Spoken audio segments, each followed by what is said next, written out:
In the following video, a man is up at 3:30 in the morning when he starts hearing strange noises in his apartment.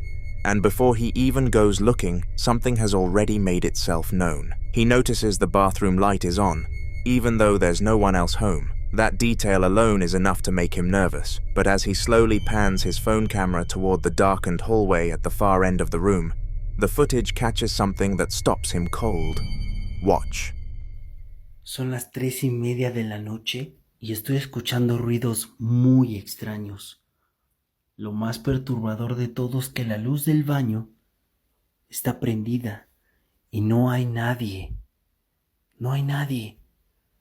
Voy a apagarla porque neta me está dando... Hay alguien al fondo. Hay alguien al fondo. Hay alguien al fondo. Ya no hay nadie.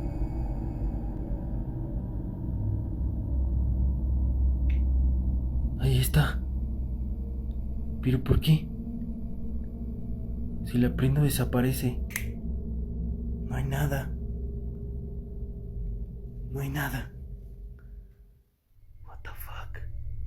A tall, featureless black silhouette stands motionless in the doorway, solid, dark, and unmistakably humanoid. But what makes this harder to explain is what happens when the lights are switched on. It vanishes instantly, without a trace. And then, the moment the lights go off again, it's back. Same spot, same shape, same stillness. He repeats the test. Lights on, lights off, and the figure responds both times, as if it's tethered to the darkness itself. Some viewers think it's a shadow person, a term used widely in paranormal communities to describe dark humanoid figures that seem to operate at the edges of human perception, often spotted in peripheral vision or in low light. Others insist it's a trick of shadows from a specific object in the room, catching the bathroom light at an angle. But if that were true, flipping the main lights on would just replace one shadow with another, not erase the figure entirely. That distinction is what keeps this one so hard to dismiss. The following night, he's drawn back into another investigation, this time above his apartment, where he'd been hearing noises on the rooftop. He grabs his phone and heads up the concrete stairwell in the dark, and almost immediately, something responds. Listen closely. Ayer estaba escuchando ruidos muy extraños arriba de mi departamento y decidí subir a grabar.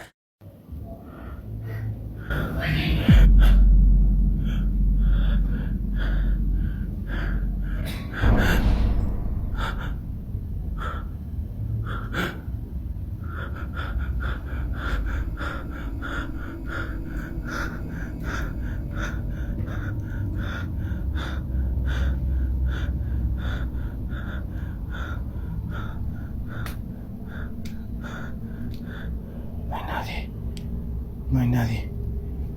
Y esto tiene candado, no se puede abrir. No se puede abrir. ¡Qué mierda! Yo ya me voy de aquí. Un rostro claramente se alcanza a ver cuando la puerta se abre sola. Claramente se escucha que me están diciendo oye en el video. A faint voice whispers the word oye, Spanish for hey, just as he starts moving, before he's said a word. Then, at the top of the stairs, the heavy wooden door swings open on its own, slowly and without any contact. And in the brief gap between the door and the wall, something pale and face-shaped appears for just a moment, with two dark hollows where the eyes would be. He checks the rooftop, finds nobody, confirms the fenced area is padlocked shut, and gets out. The disembodied whisper is what unsettles viewers most, because it comes first, before the door moves, before any visual anomaly, as if whatever was up there already knew he was coming. 2 nights, 2 encounters, both in the same building. Whatever it is, it doesn't seem to be going anywhere.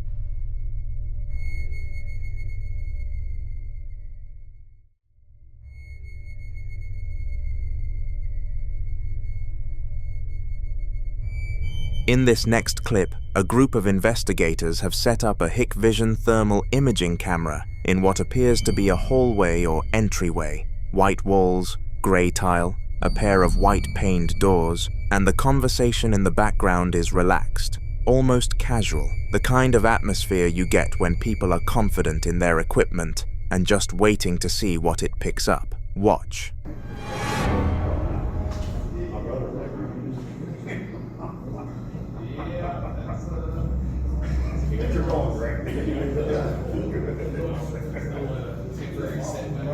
No, it's not. I mean, I called it once right away. I was like, why? The thermal display shows a persistent, human-sized heat signature sitting directly on those doors, warm yellows and reds clustered in a shape that the crosshair is already tracking. But when the camera pans to show the actual doors in normal view, there's nobody there. No one standing, no one visible through the glass. Many investigators believe heat signatures like this are residual energy, a presence that registers on thermal sensors precisely because it's no longer fully physical. Others think the explanation is simpler, a warm pipe behind the wall, sunlight absorbed in the material. But the signature stays consistent throughout, and you have to ask yourself, what exactly is standing at that door?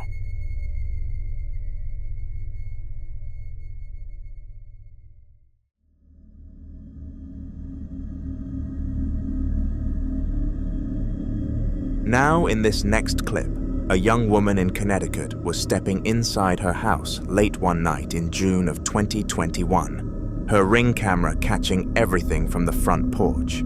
She'd been standing outside for a moment, waiting, and you can even hear her say, "Because it's not fully dark yet," to someone inside, casual and completely unbothered. Nothing about the moment feels off. Watch. Because it's not fully dark yet.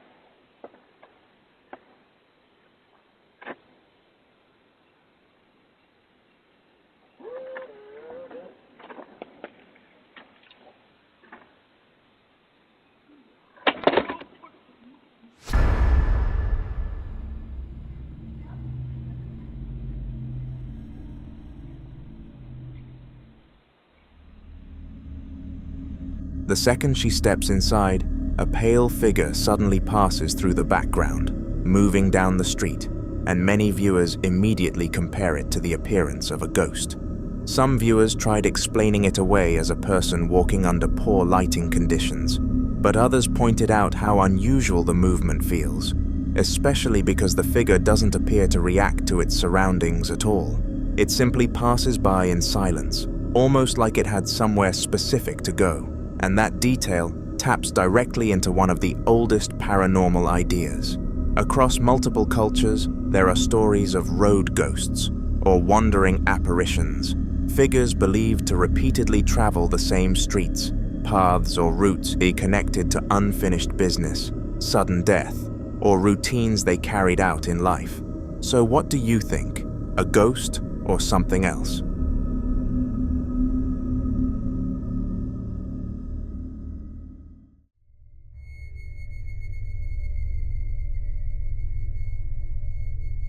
The following two clips were both recorded in what appears to be the same industrial facility, a backroom space with concrete floors, pale green walls, and the low hum of fluorescent lighting overhead, the kind of place that's unremarkable on every other night. In the first clip, which was captured by what looks like a fixed security camera, the room is completely empty. No one is working late, no one is walking through. Just a metal garment rack with clothes hanging on it, a pair of rubber boots on the floor, and two clad white doors on the left wall. For nearly a full minute, absolutely nothing happens. Watch.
The leftmost door swings open abruptly, fast, smooth, and with clear intention, and at the exact same moment, a loud rush of sound fills the room, almost like high-pressure water suddenly forcing through a pipe.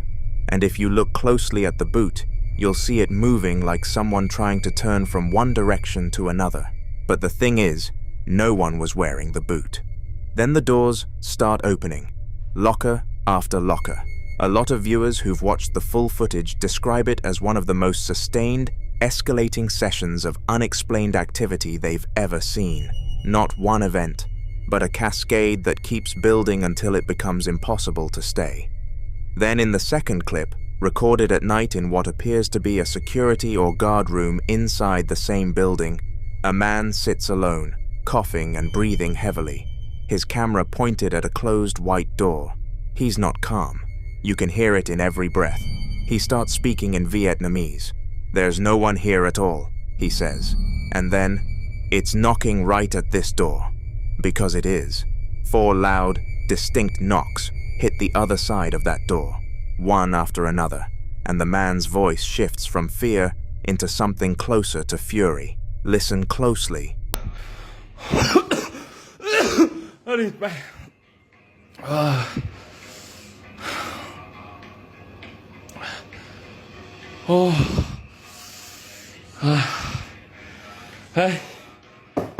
đi về. Phòng cửa khóa hết đấy. Đây đi về.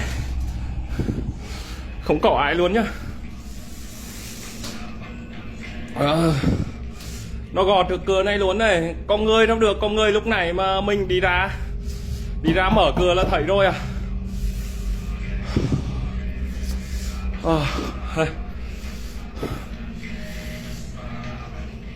Đi mẹ nha mày. Đi mẹ.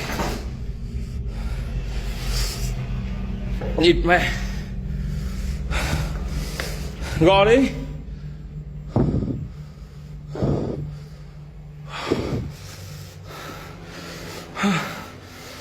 Gò đi, đó. Không có ai mà nó gò cửa này giờ đấy.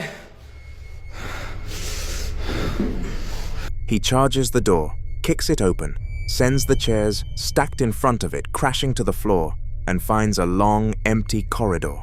Lockers, a sink, a clothes rack, hard hats on a shelf. Not a single person. He circles the whole room, daring whatever knock to do it again. It doesn't.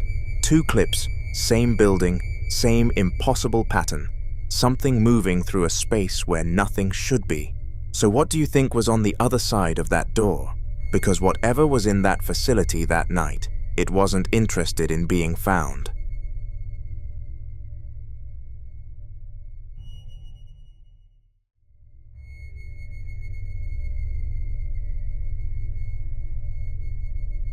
In this next clip, a man is home alone at night when something inside his own house turns violent. He's been filming, seemingly documenting something that's already been going on, when out of nowhere, a loud, aggressive banging erupts from somewhere unseen, rhythmic and heavy, like something is slamming the floor or ceiling repeatedly without stopping. He moves through the dark rooms in a panic, camera shaking, calling out, trying to figure out where it's coming from. It doesn't stop. He runs, slams a door behind him, and within seconds the banging hits the door he just closed. 3 heavy strikes, each one deliberate, each one telling him it knows exactly where he went. Watch.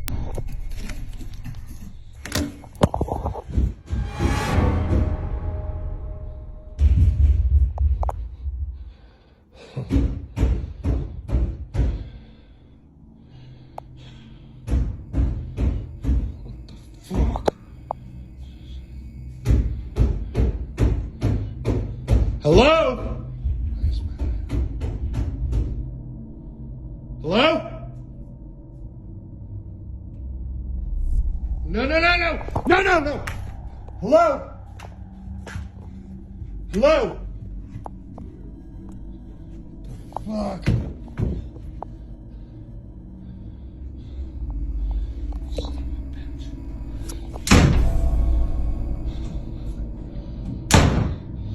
Hello? What do you want?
What makes this so hard to dismiss is how the source of that banging never becomes clear.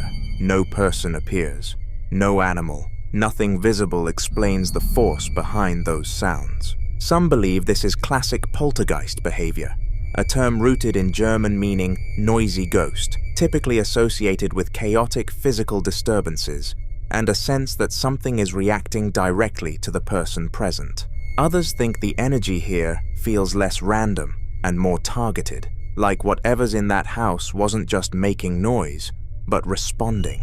You can hear it in how the banging follows him. What do you think it wanted?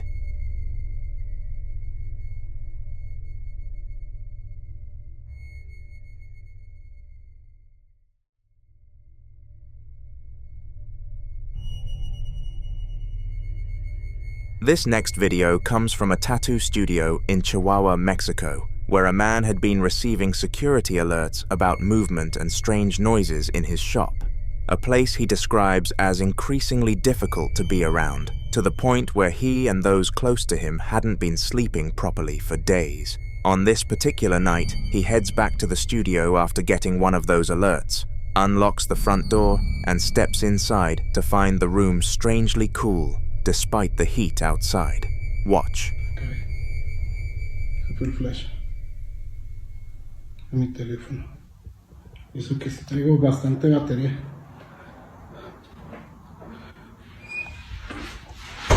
Ay, no mames. Se cerró la puerta. Oigan, nada más voy a apagar y retirarme porque estos días no he podido estar a gusto, la verdad. No hemos podido dormir y mire.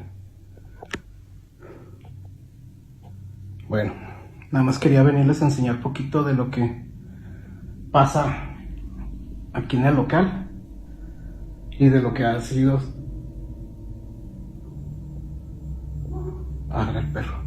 De lo que ha seguido sucediendo, no ha cambiado mucho, nada más se ha quedado un poco repetitivo, por decirlo así. Bueno, los dejo porque esto se está poniendo malvibroso aquí adentro. Hasta luego y muchas gracias por ver.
He sees a book lying flat in the middle of the wooden floor. The title of that book?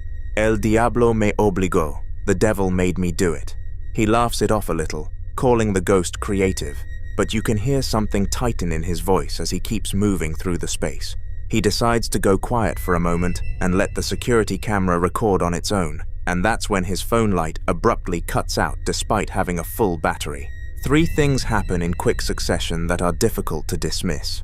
His phone goes dark without explanation, the bathroom door slams shut on its own with a sharp, echoing bang that sends him straight toward the exit, and then the security footage, recorded automatically while all of this was happening, shows a bright white orb hovering around the head of a porcelain doll on the yellow cabinet before disappearing, followed by that same book being violently thrown off the shelf and landing flat on the floor with a second loud bang. That's not a book sliding, it's pushed outward, off the edge, with force. Many people who've watched this point to the combination of the cold spot, the phone cutting out, and then the physical activity as a classic escalation pattern. The kind where whatever is present seems to be building towards something other than just passively existing in the space. Some believe the orb near the doll is significant, since objects with fixed, staring faces, dolls especially, are often described in paranormal communities as focal points, things that draw or anchor a presence. Others think the book choice wasn't random at all, that something in that room selected it deliberately. Skeptics will say the door could have been caught by airflow and the book by an unstable shelf, but the security footage makes that harder to argue because you can see the book move outward, not downward. He leaves the shop that night, and based on what he said before walking out the door, it doesn't sound like he planned on going back anytime soon. And honestly, given everything that studio captured in under 6 minutes, can you blame him?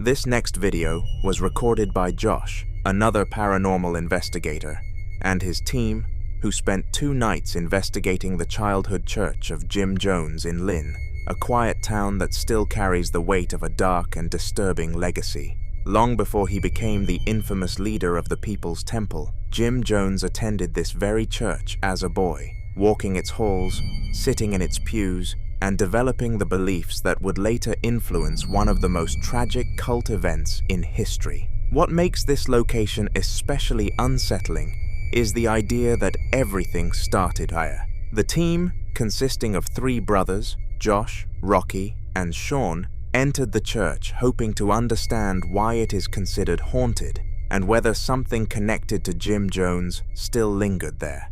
Coffin. Where's the coffin at?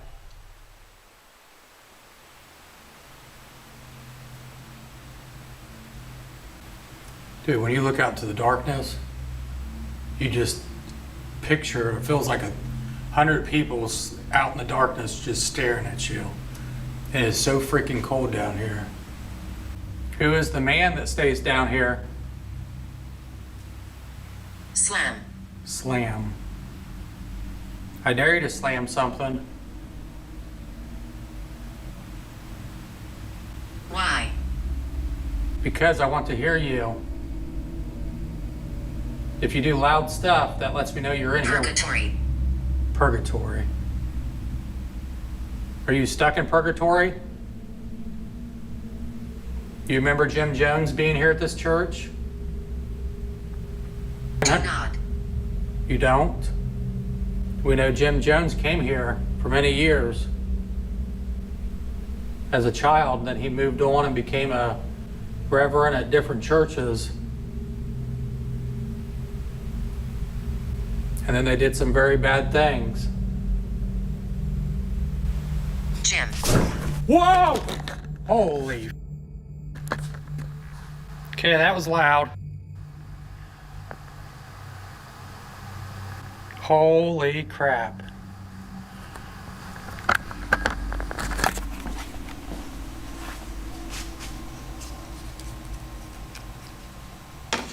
Okay, I'm gonna move back here.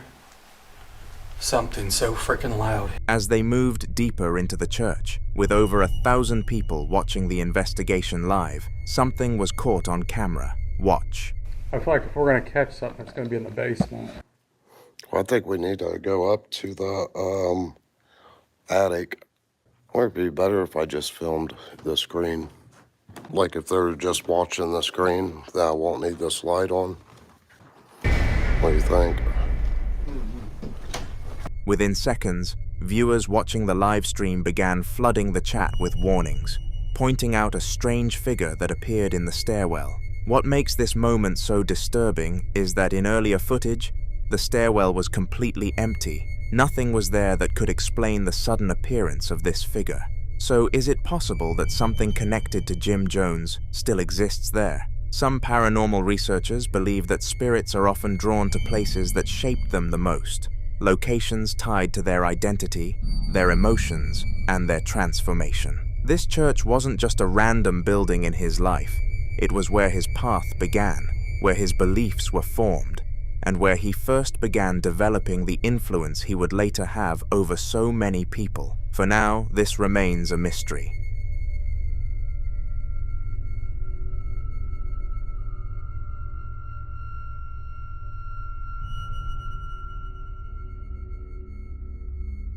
Now, in this next video, some explorers decided to investigate an abandoned military hangar that had been active from World War II all the way through the 1990s, a place that once held aircraft, personnel, and decades of military operations, but had since been left to decay in silence. Buildings like this often carry layers of history, and while they expected to find dust, rust, and forgotten equipment, they did not expect to find something watching them. From the moment they stepped inside, they began hearing strange noises echoing through the massive, empty structure. At first, they tried to rationalize it, blaming it on the wind forcing its way through broken panels or loose metal shifting under its own weight.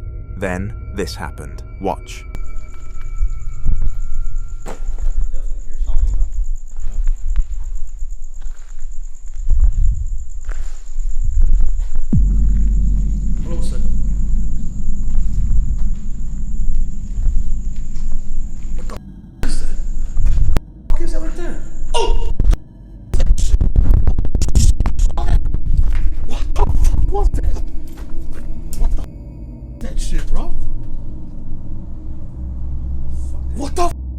Shit, man.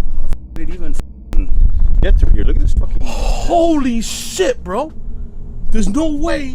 Whatever that. Listen. It's just thunder. That thunderbolt. What was that?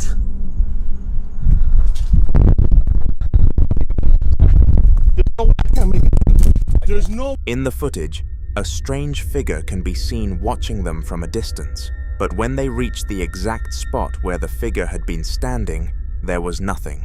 No person, no animal, and no place for someone to hide or escape in that short amount of time. Some believe this could be what investigators call a shadow person, entities often reported in abandoned locations, especially places tied to intense emotional energy, trauma, or prolonged human activity. Others believe this could have been the spirit of someone who once worked there, possibly a soldier or personnel who spent years inside those walls, whose presence never truly left, continuing to patrol the same grounds long after the base was abandoned. The way this figure remained at a distance, concealed in shadow, and vanished the moment they approached, makes some wonder if they were being watched the entire time.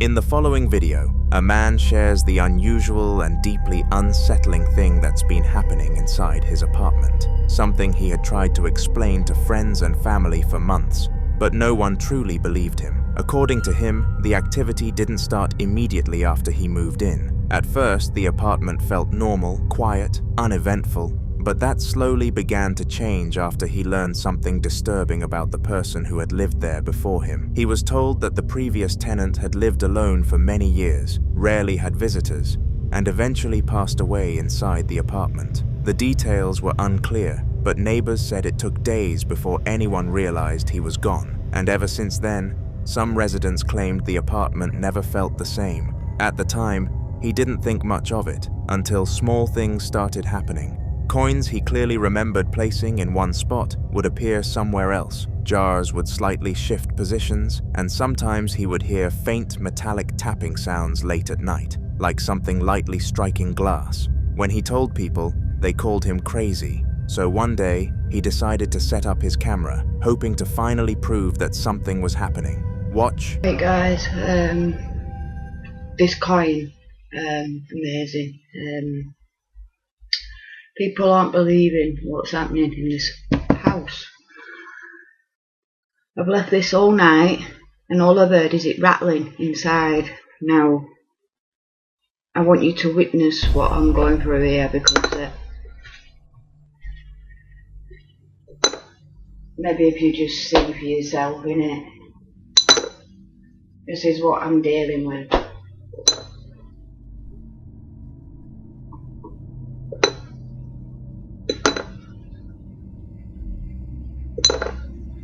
Are you angry because you're dead? What are you angry about?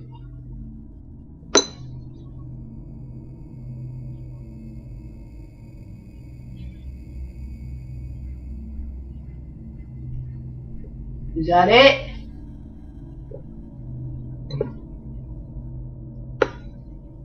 Why are you with me? Why are you around me? What do you want? Want the glass over? Is that it? I'm doing it all night, come on. Take a break.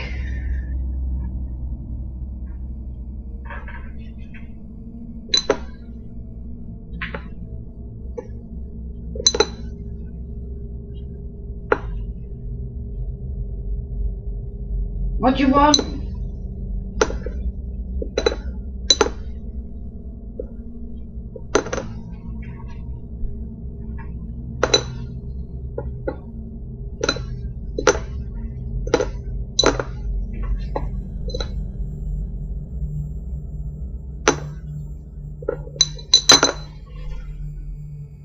Guys, are you seeing it?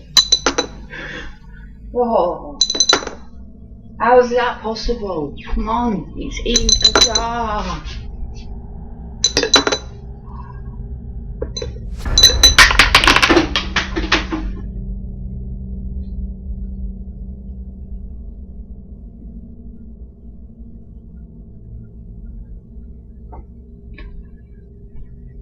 At least they didn't lie to me.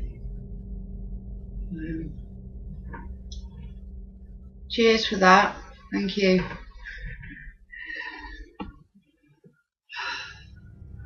I am shit. Some believe this could be the former tenant attempting to communicate, using the coin as a way to show his presence, especially since spirits are often said to manipulate small objects that require less energy. Coins, in particular, are commonly reported in paranormal encounters, sometimes seen as a symbolic attempt to get attention, almost like knocking, but in a way that cannot be mistaken for coincidence. Others believe it could be something more territorial, something that does not recognize the man as the rightful occupant. If the previous tenant spent years living there alone, forming a deep attachment to the space, some theories suggest his spirit may still see the apartment as his, reacting with agitation to the presence of someone new. But there is an even darker possibility. Paranormal researchers warn that entities capable of moving objects with that level of force may not be harmless at all. What begins with small manipulations, coins, jars, subtle disturbances can sometimes escalate, becoming more aggressive over time, especially if whatever is present grows stronger or more aware of the person living there. The violent nature of the coin's movement, the persistence, the intensity, makes some wonder if this wasn't simply an attempt to communicate, but a warning. Until more updates are shared, this unsettling case remains unsolved.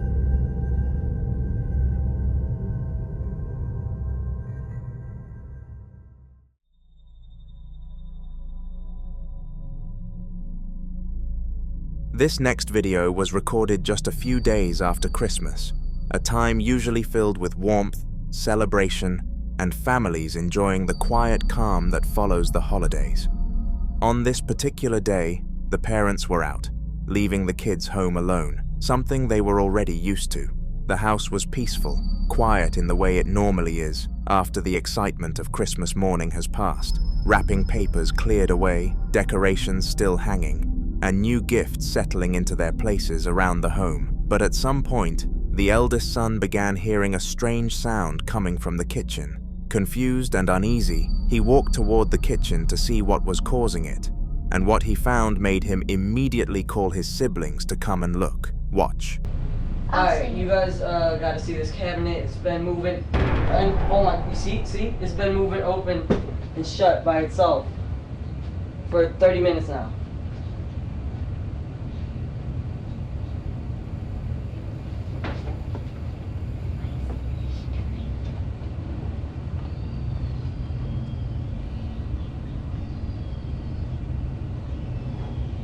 Holy shit, do you see that? Dude, see, that's stripped down, man. I don't even know if I want to stay the night here tonight. Hey, Marco, I don't think I'm staying the night, dog. And I don't think I'm gonna sleep. I'm gonna stay up until that stops.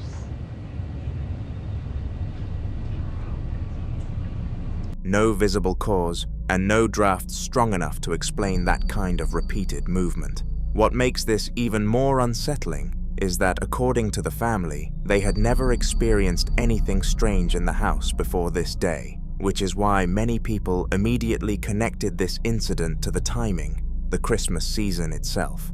Across many cultures and paranormal beliefs, the holiday season is thought to be a time when the boundary between the living and the dead becomes thinner, a time filled with emotional energy, memory, tradition, and reflection. Some believe this energy can attract spirits, especially those connected to family, longing, or unfinished presents. Others say spirits may be drawn to homes during this season simply because of the warmth, the light, and the life inside. But it's also possible that something was unknowingly brought into the home during the holidays, like an old gift, a second-hand decoration, or an antique item. Objects can sometimes carry attachments, especially items with unknown histories. Something as simple as a thrifted ornament, an old toy, or even furniture could potentially bring more than memories with it. But what do you think?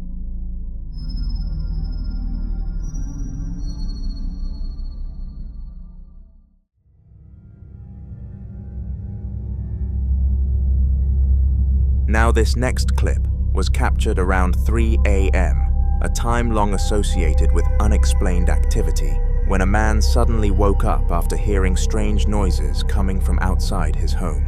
At first, the sounds were faint and unclear, like distant movement or low murmuring that didn't belong to anything familiar. Still half asleep, but deeply unsettled, he turned his attention toward the window, trying to figure out what could possibly be making those sounds at that hour. But when he looked outside, it wasn't just the noises that caught his attention. He saw something else. Watch closely. Estoy escuchando ruidos afuera. Son 3:30 de la mañana. Voy a no sé si sale. Ahí está, hija de puta, de vuelta. Es ella. Yo no te voy a tener miedo. Hoy no te tengo miedo. Vas a ver, no tengo miedo.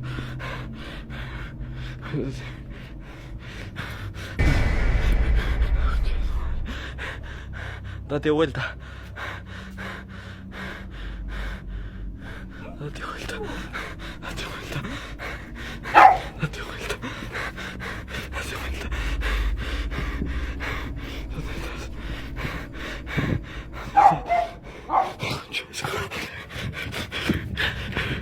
A figure in white passes directly by his window. Whether this was a real person or something else entirely, both possibilities are deeply unsettling. Because if it was a person, that raises even more disturbing questions. Why would someone be silently walking around his property at 3 a.m.? Why dressed in white? And why disappear so quickly without leaving any trace? But what makes this encounter even more disturbing is that this wasn't the first time. According to him, there had been other nights when he saw figures outside, sometimes dressed in black, appearing briefly and then vanishing. And on certain occasions, the entire neighborhood would erupt with the sound of dogs barking all at once, as if reacting to something moving among them that humans couldn't fully see. Interestingly, there were also nights when the dogs didn't bark at all. So until more footage emerges, this disturbing encounter remains a mystery.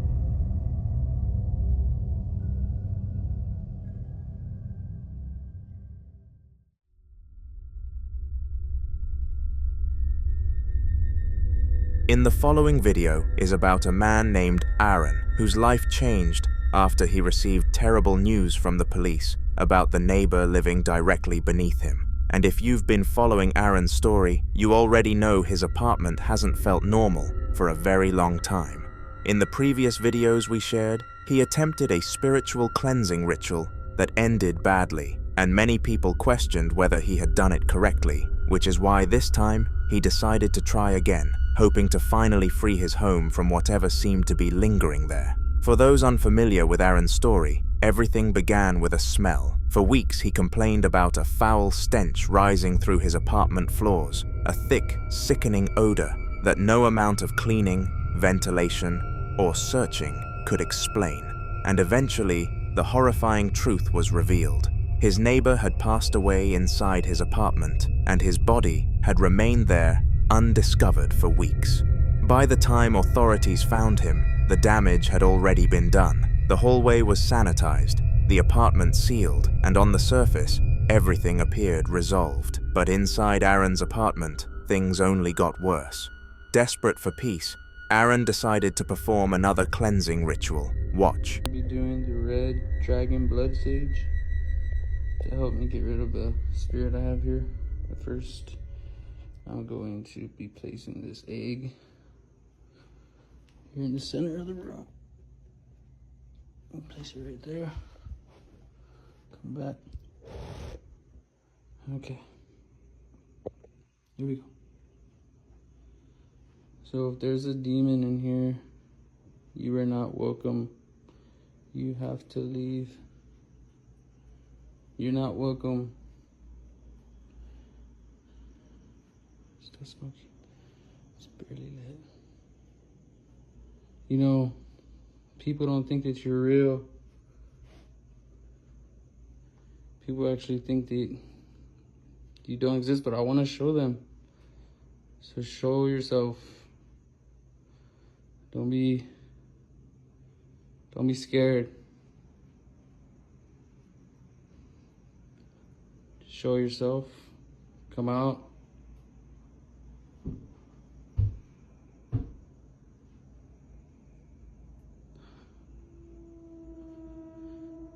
Okay.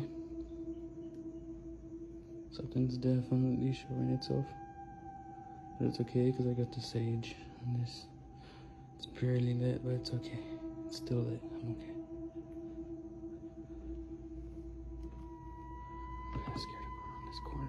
this corner. See. Here we go. Okay. Actually gonna turn on this light. Right now I kinda don't wanna turn around. Okay. Well, if you're here, you have to leave. Or do something to this egg. Do something to this egg. Move it.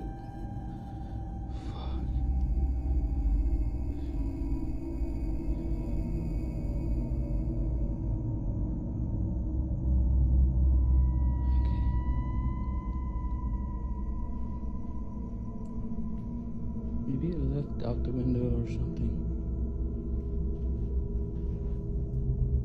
Okay, let's go do the egg so I can leave my apartment. Okay, here's the egg. Nothing wrong with the egg, see? It's regular egg. First off, let me show you my hand. There's nothing on my hand. I want to get out of here. Okay, here you go.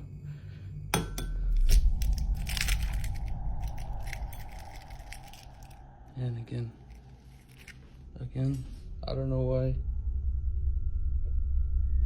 According to Aaron, instead of things improving, the sage seemed to make the activity worse, and most people saw it coming. In many spiritual traditions, eggs are believed to absorb negative energy when used in cleansing rituals, acting as a vessel that pulls harmful forces away from a person or environment. But there is one rule that practitioners strongly emphasize. Once the egg absorbs that energy, it must never be opened inside the home. It must be buried outside, far from where you live, because burying it symbolically traps whatever it has absorbed within the earth, sealing it away and preventing it from returning.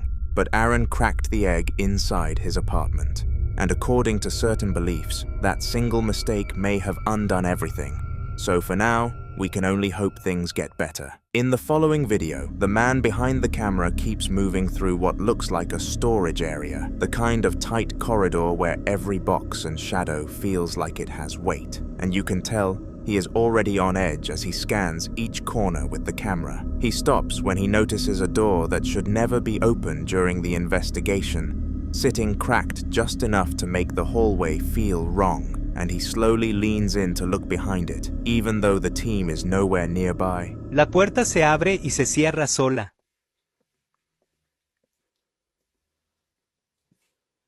Se está abriendo esa puerta.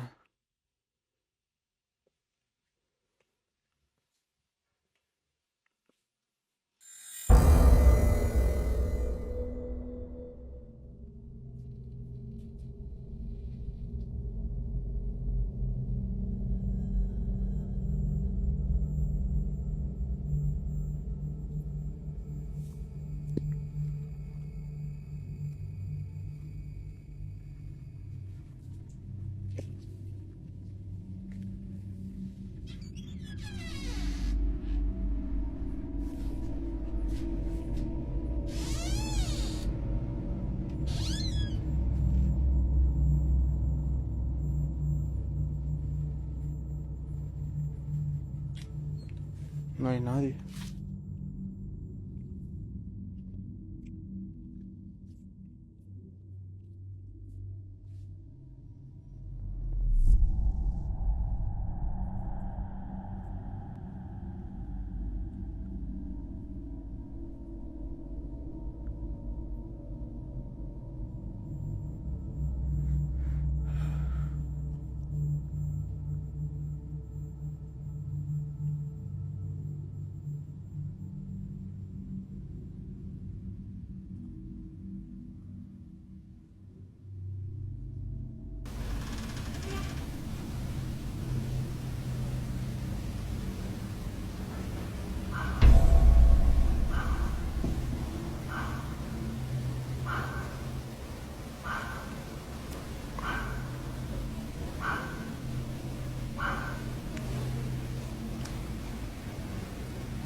Y por acá también se escucha ruido.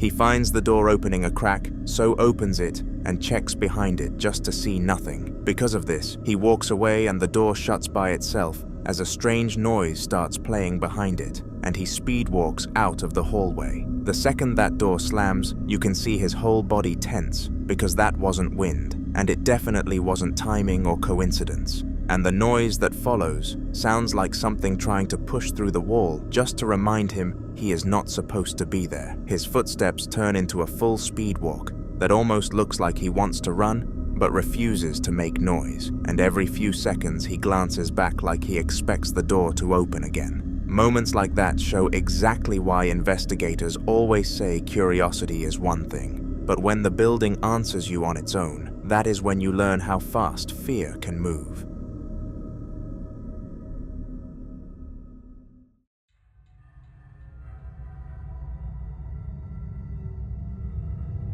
It was late enough that the local markets should have felt peaceful, but every shutter was pulled down tight and the whole place looked abandoned, except for May cutting through the empty rows. She knew the place was closed and shouldn't have held any noise at all, which is why the first faint scream stopped her in her tracks, sounding like someone crying out in pain from deep inside the metal-covered stalls. She followed it slowly, each step making the sound grow sharper and more desperate, until it felt like it was right beside her, but no matter where she turned, there was never anyone there. Imagínate andar por la central de abastos y oír esto.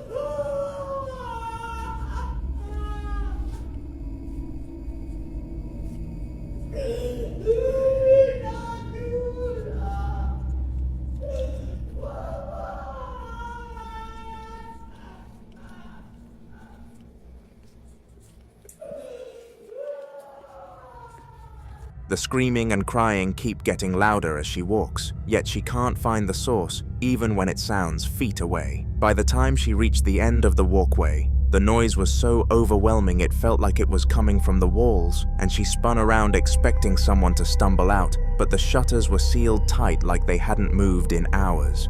That was the moment she realized she wasn't chasing a person at all, and the way the sound cut off instantly once she stopped filming, almost like it knew she understood, made the silence after feel even worse. May had walked straight into something trying to be heard, and the fact that it never showed itself only made it clearer that she had been listening to a ghost.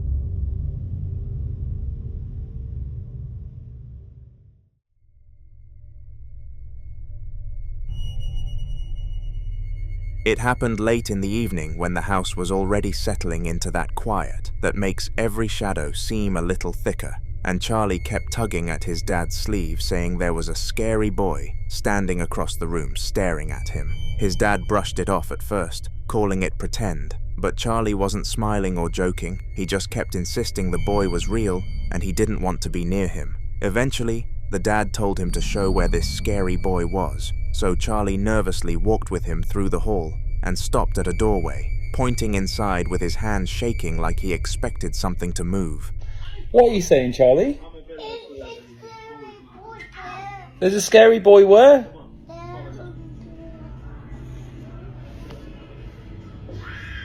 What do you mean?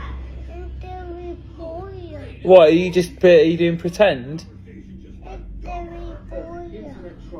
Yeah, you're just playing pretend, aren't you? Do you want to show me? Show me then. Come on. You show me where he is. This is actually fucking bad. Where? Where?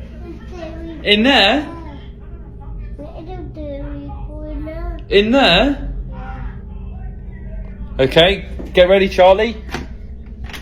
No scary boy. No, there's nothing there, mate. Do you want me to go in? Look. There's absolutely nothing in here. You've got nothing to be scared about. I'm absolutely shitting myself. There's nothing to be scared about. There's nothing here. That's just the bathroom. Nothing there, buddy. Yeah. Yeah. That's just the shower. Never been more scared in my entire life. Oh. See, told you. Nothing there, mate. Perfect. Come on. Let me see you. The father opens the door and sees nothing, while Charlie refuses to step past the threshold. The moment the door swings open to an empty room, the dad turns back confused, but Charlie steps back like he's afraid something invisible is right in front of him, claiming that the scary boy is still there, even if his dad can't see him. That kind of fear doesn't come from pretending, and the way Charlie wouldn't even look into the room made the dad realize this wasn't just a kid's imagination. It was something he couldn't explain, and something Charlie clearly wished he hadn't noticed at all.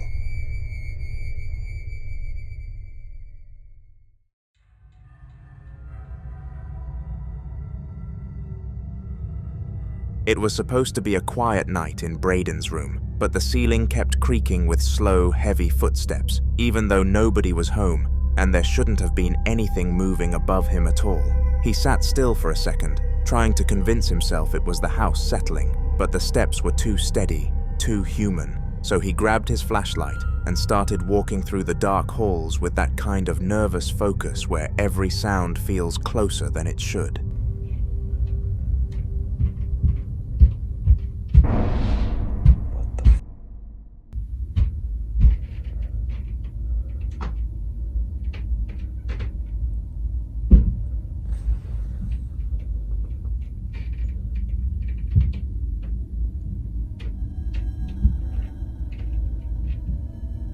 Wow, it's really bad right now.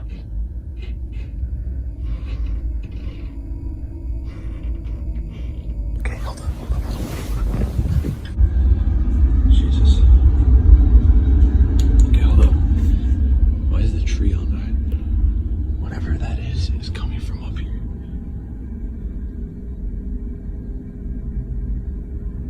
Should I attempt to go in there? Because that was coming, all that thumping, it was coming from like right in there, in that room. What the? He points his flashlight upstairs and hears his own exact voice say, "Come up for a sec."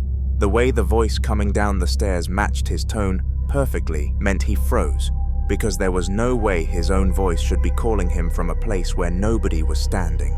It wasn't an echo, and it wasn't a trick of the house. It sounded like something pretending to be him just to get his attention. He didn't step closer. He didn't even breathe for a moment, because when something upstairs can mimic you perfectly, the last thing you want to do is give it the chance to talk again.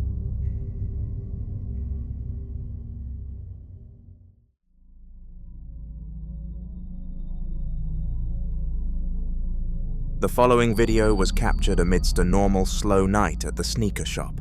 The kind where the worker is just sweeping the floor and straightening boxes while the CCTV quietly records every corner of the room.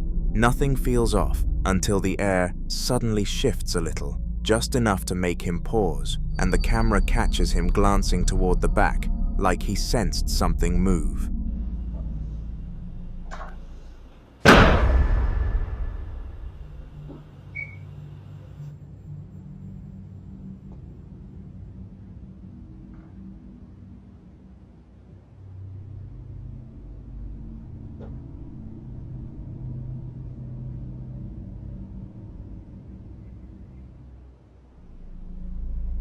As he keeps cleaning, the door to the back of the shop slams shut on its own, even though nothing is near it.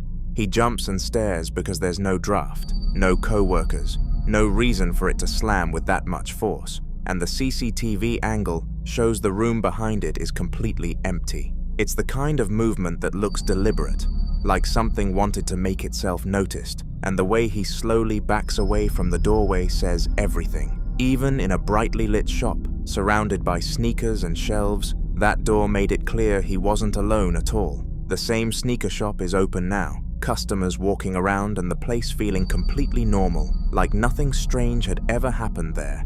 And one of the workers is helping a guy try on a new pair he picked from the wall. They're chatting casually as the customer slips the sneakers on. Then he walks over toward the mirror to get a better look, while the worker follows a few steps behind, totally unaware that the cameras are still watching every corner and about to capture something crazy. Yeah, I'm going, bro. Arrow 3 o'clock. He's trying not to take too long. So,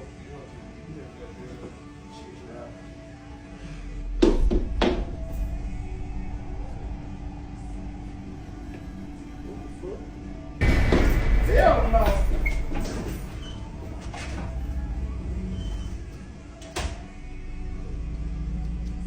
As the customer stands in front of the mirror, a single sneaker from the display wall drops to the floor on its own, with no one near it, causing both of them to panic and run. The moment that sneaker hits the ground, they both whip around because it didn't slide, it didn't wobble off, it fell straight down like something knocked it loose with intention.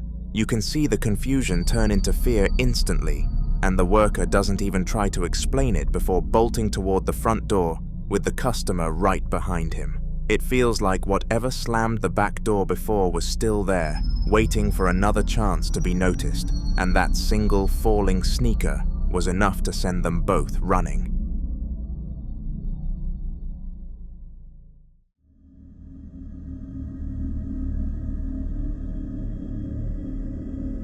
The shop had only been open for 12 minutes when the man working started saying something was moving around in the attic, and the walls, like the whole building, was settling wrong, and the fact that the store next door was abandoned made every sound feel way more isolated than it should.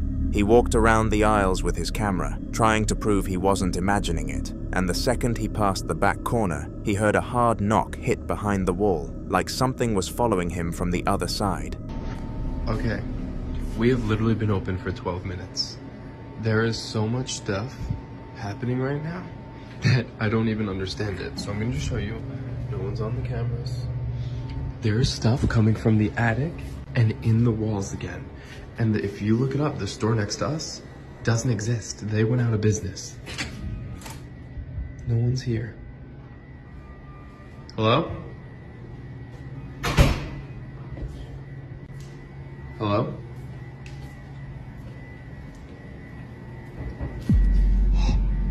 Did you hear the knock?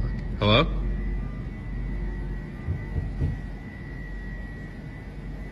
Can you knock again?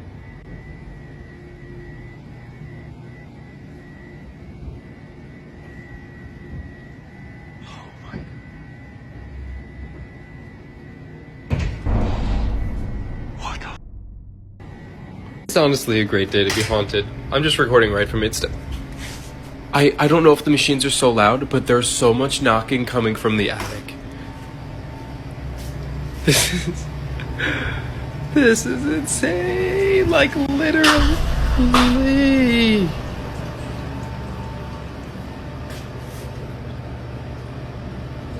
Okay. I'm gonna throw up. I'm not ready for this. It is too early for this. We're not even open. Hello?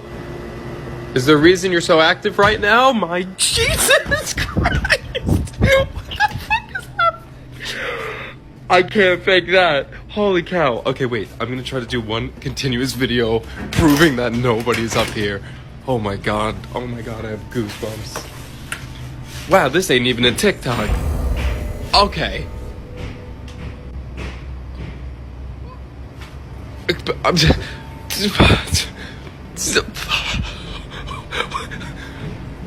God. Okay, it literally just stopped.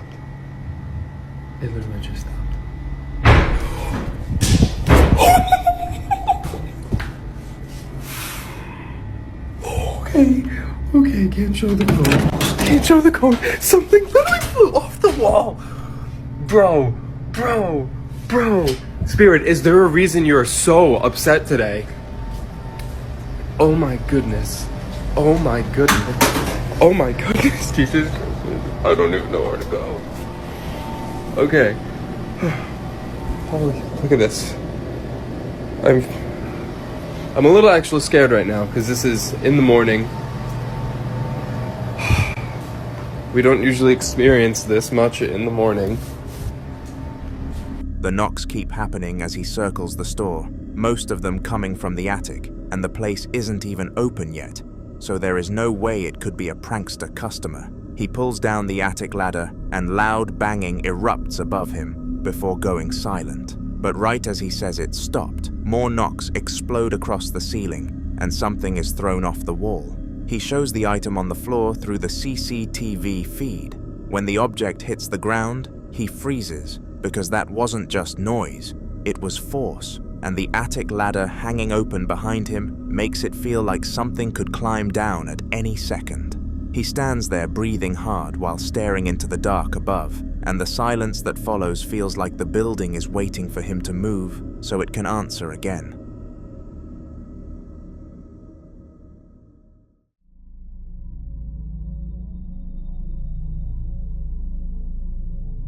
Ian, a ghost hunter in the Midwest, entered a decaying factory that locals claimed was haunted. The air was thick with dust and the faint smell of rust, and the silence made every creak echo like a warning. He set up his equipment, hoping to communicate with whatever lingered in the shadows, and immediately something responded. Who are you?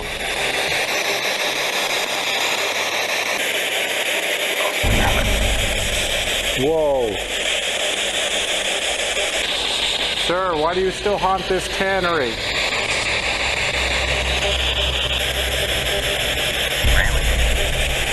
But you said railing. Railing. Like fell over the railing. Are you saying that you died on these catwalks? And that you fell? Whoa. It sounded like that's what happened. Jesus. This is so crazy. Thank you, sir, for communicating with me. Is there anything you would like to say?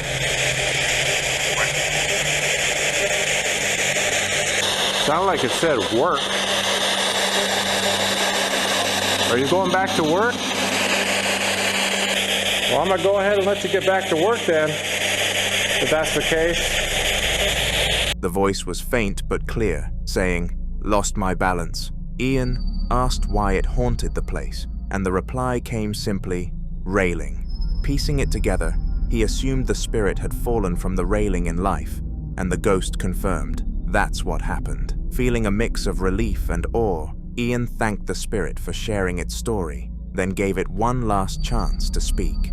The final words whispered back, "It's working," leaving Ian with the eerie sense that the factory still held secrets, and that even in death, some connections lingered longer than expected. The following video was recorded by paranormal investigator Frank, the creator behind Franco TV, a channel widely known for his solo overnight explorations of abandoned locations most people refuse to enter, places with violent histories, forgotten tragedies, and reports so disturbing that even experienced investigators often avoid returning alone. Yet Frank has built his reputation on confronting these places directly, documenting whatever might still be lingering in the darkness. This time, he returns to a monastery he had investigated once before, a place long surrounded by unsettling rumors, where locals claim former monks practiced rituals that went far beyond prayer, and where some believe certain areas were permanently sealed off after unexplained incidents involving members of the clergy who reportedly began hearing voices, seeing figures, and behaving in ways no one could explain. And ever since its abandonment, people who pass near the structure at night have reported the overwhelming feeling of being watched, as if something inside never truly left. Just seconds after arriving, Frank immediately captures something deeply unsettling. Watch.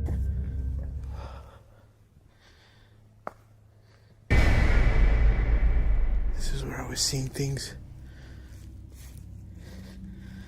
coming out of here.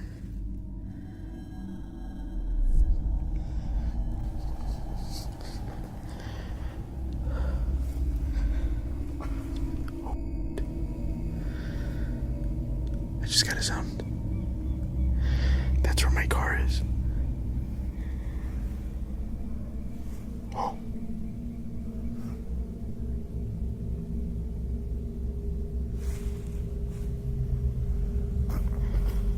I just heard something over here.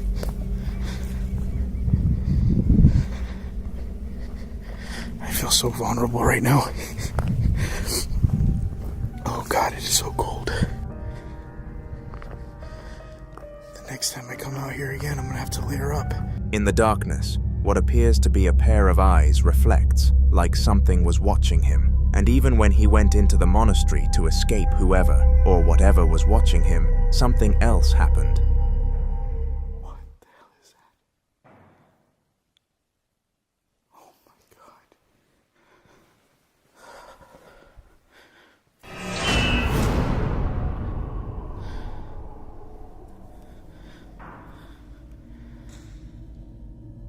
It's like right there.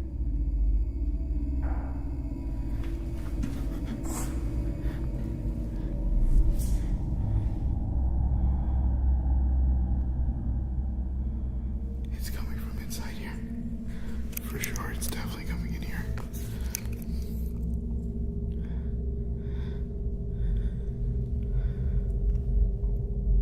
Hola? I have to ask. What if there's somebody in here?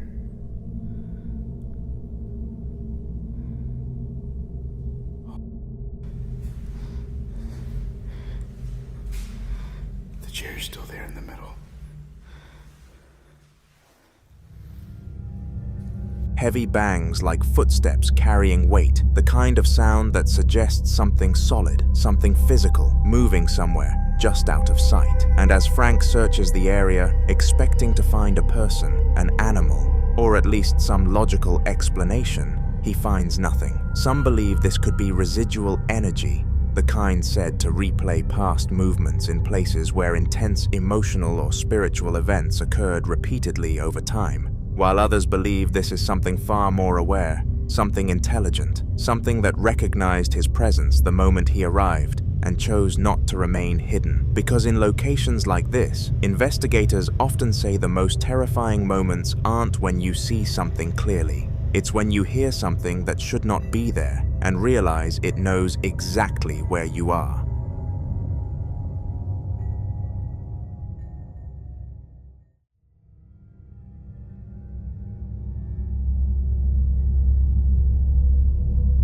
This next video was recorded during a paranormal investigation in a small town in Jalisco, Mexico, at an old hacienda currently undergoing renovation, a property that, according to locals, carries a history far darker than its crumbling walls suggest, with rumors stretching back generations about buried money hidden somewhere on the land, valuables supposedly concealed during times of conflict, and even more disturbing claims that human remains were discovered on the property years ago, though no one seems to agree on how they got there or who they belonged to. One local resident who grew up near the hacienda described experiences that still unsettle him to this day, especially involving the main staircase, where he would hear slow, deliberate footsteps climbing upward, step by step, as if someone was making their way to the second floor, only for the sound to suddenly stop midway, leaving nothing there when he went to check. No person, no animal, just silence,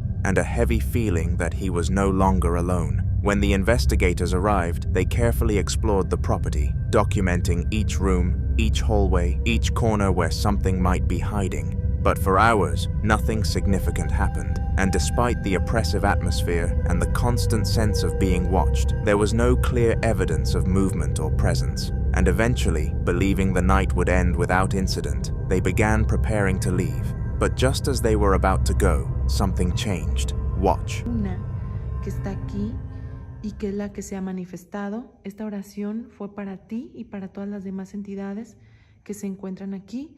Yo creo que es momento de retirarnos porque... ¡Ay, no mames, no mames, no mames! ¡Ven! ¡Ay, güey! ¡No mames, yo vi algo! ¡Vamos, ven! ¡Ven, ven, ven! Algo se asomó aquí. ¡Ven, por favor, algo! ¡Córrele, córrele, córrele! ¡Ay! ¡Ay! No mames, ¿qué hay aquí? Córrele, Meli, ven. Ay, no mames. Es que yo aquí vi que se asomó algo, te lo juro. Ay, ¿quién anda aquí? ¿Quién anda aquí? Yo ya no sé. De verdad. No, no hay nada. Ay. No, vámonos ya. Vámonos con cuidado, con cuidado. Es momento de irnos. Es momento de irnos con cuidado. Ay, no. Ya quiero salir de aquí, vámonos. Ya no podemos quedarnos más, de verdad, es el momento de irnos. Qué terrible lugar, un lugar lleno de energía, una energía muy fuerte la que está aquí encerrada y lamentablemente no podemos hacer nada. Ya hicimos una oración, vamos saliendo. Ya hicimos una oración, pero no hay nada más por hacer, porque yo vengo sin un experto. From behind the truck, something briefly peeks out, a shape that appears and disappears too quickly to fully identify, followed by something even more disturbing, a faint voice, weak, strained and emotional, sounding almost like someone crying out for help.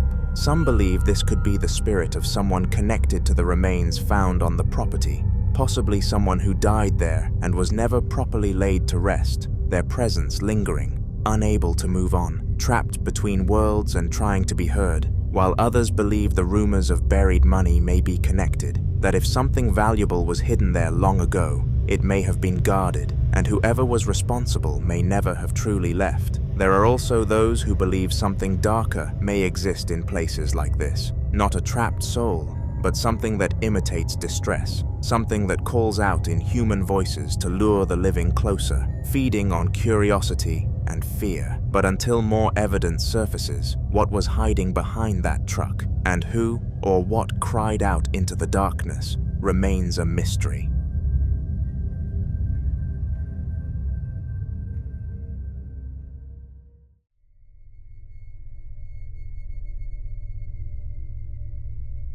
Now, in this next clip, a man named Samuel, who works at ESTE Villahermosa Hospital, captured a disturbing incident after months of staff quietly complaining that strange and unexplainable things had been happening throughout the building.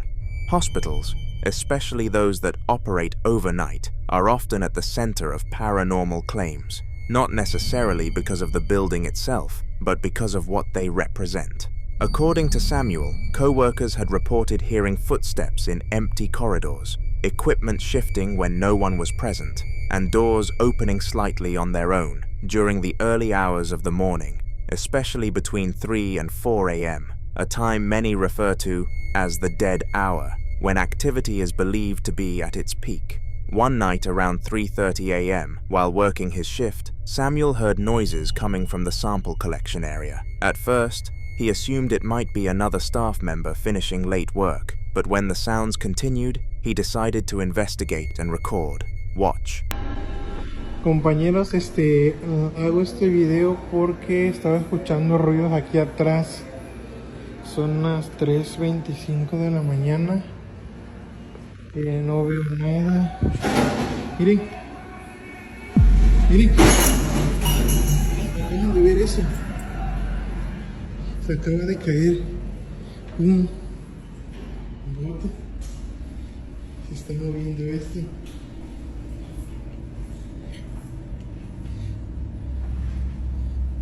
No veo nada. No hay nadie por acá. No hay nadie por acá. A la una. Miren. Se movió esto.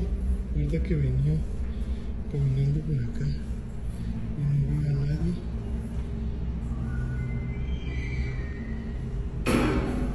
Miren, miren, miren, miren cómo se mueve eso.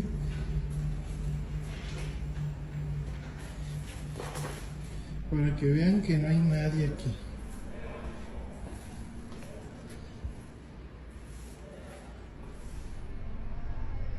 Objects can be seen moving and falling off on their own.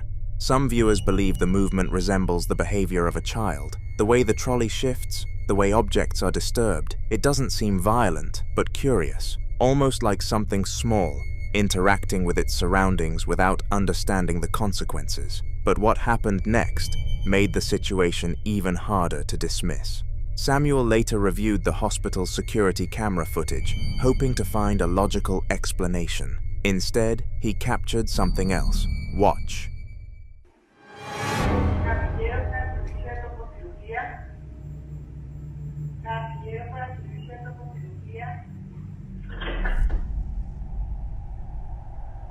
If you look closely, something appears to move toward one of the wards.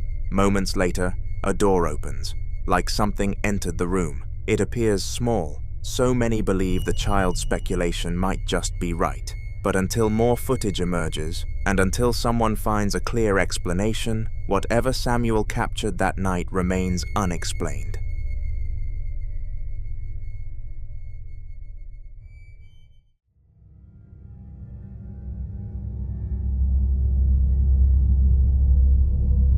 In the following videos, a group of explorers set out to investigate an abandoned house that had been sitting empty for years, its broken windows and rotting walls silently holding whatever history had been left behind. They moved cautiously from room to room, documenting everything, opening doors, checking closets, and shining their flashlights into corners where the darkness seemed unusually thick. But there was one particular room they couldn't access because the door was locked. They tried the handle repeatedly, pushing, pulling, even listening closely to hear if something was moving on the other side, but it wouldn't budge. Eventually, with no way in, they gave up and left cameras behind to monitor the house while they were gone, hoping to capture evidence of whatever might be inside. This is what the camera caught.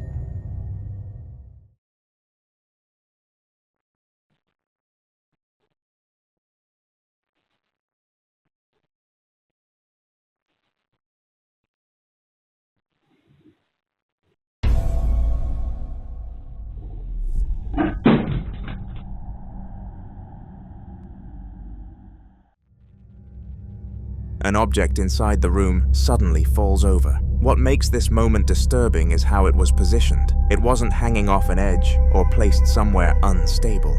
It appeared balanced and undisturbed for hours, and yet it fell without any visible force acting on it. It was as if something invisible had decided to move it. More than a year passed before another investigator named Meguro, along with his partner Kawasaki, decided to return to the same abandoned house. By then, the location had developed a reputation among explorers, many refusing to enter it at all. But Meguro wanted answers. They set up night vision cameras throughout the building and made the risky decision to stay overnight inside. But the night quickly turned into something neither of them expected. Watch.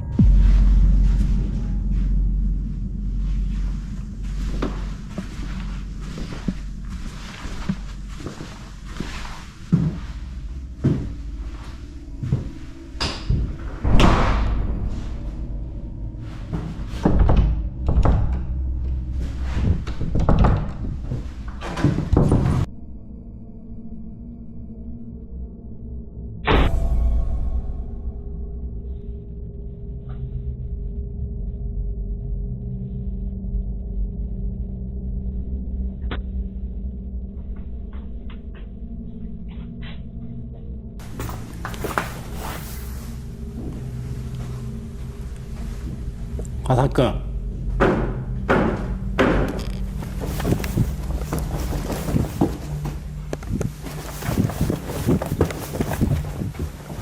Kazakun.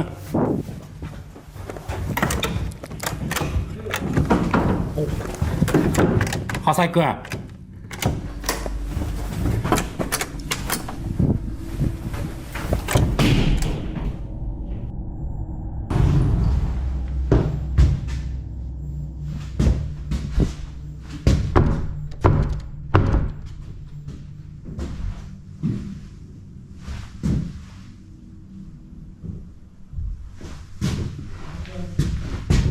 目黒さん目黒さん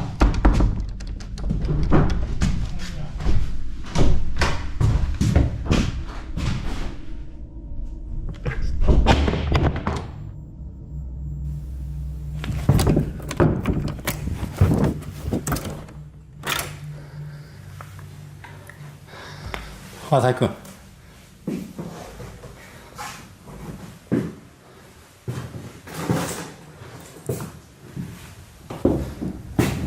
Meguro tries again and again, pushing harder each time, and soon starts getting an overwhelming sensation, one he later describes as being watched from the other side. And then there's the chair, a single chair that wasn't there earlier, but at the time, what was important was opening the door. After several tense moments, the door finally opened, and Meguro later describes the moment as something he will never forget. Watch.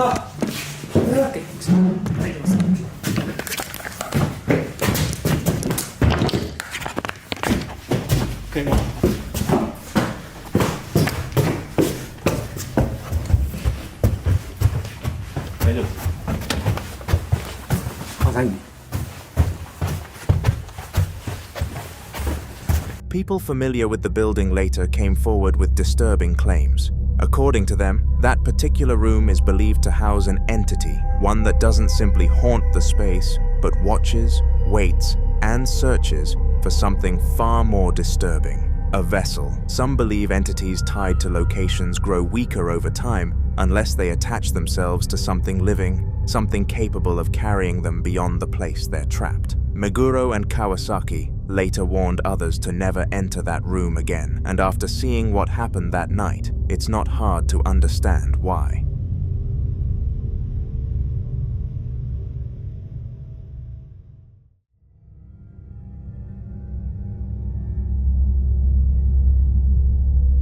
This next video shows Amanda Sanders, a woman who says the activity inside her home has been escalating in ways she can no longer ignore. At first, the strange things only happened occasionally, subtle enough that she could convince herself there was a logical explanation. But recently, everything changed, and the disturbances are no longer confined to the middle of the night. They're happening in broad daylight, while she's fully awake, fully aware, and unable to dismiss them. What makes this even more unsettling is her dogs. According to Amanda, her dogs have been behaving in ways she's never seen before. They refuse to enter certain rooms. They hide under the bed for hours. Sometimes, they stare into empty spaces and quietly whimper, as if reacting to something invisible standing right in front of them. Sensing something wasn't right, Amanda began recording more often, hoping to capture proof.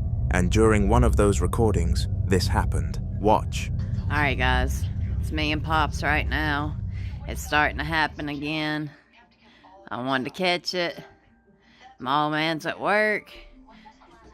Nothing, nobody is in here. Like, what? Alright guys, I'm gonna show you. Let me see if I can get my damn. And there's no way out of my house. This is the only door. This door and my back door, which is back there. Fuck, I don't know how to get a flat, or, hold on. Guys, I'm just have to come in here and turn the light on. Okay. So I just want to find the damn light. Hold on, guys. Proof. No one is in here. Like, what the is going on? No one's in here, right? Shower. Open the shower and show you. Bathroom. No one's. Oh, shit. The door just slammed shut again. What was it, Tootsie? What is it, Toot Toot? Something slammed the door on you, buddy? Come here. Where you going? Okay. Anyway, this is a closet. Oh, I can't even open the door on that side. I'll get it open. Hold on. This is my closet. Please excuse me. Vern, are you fucking with that door? Oh my god. What the dude? I don't know.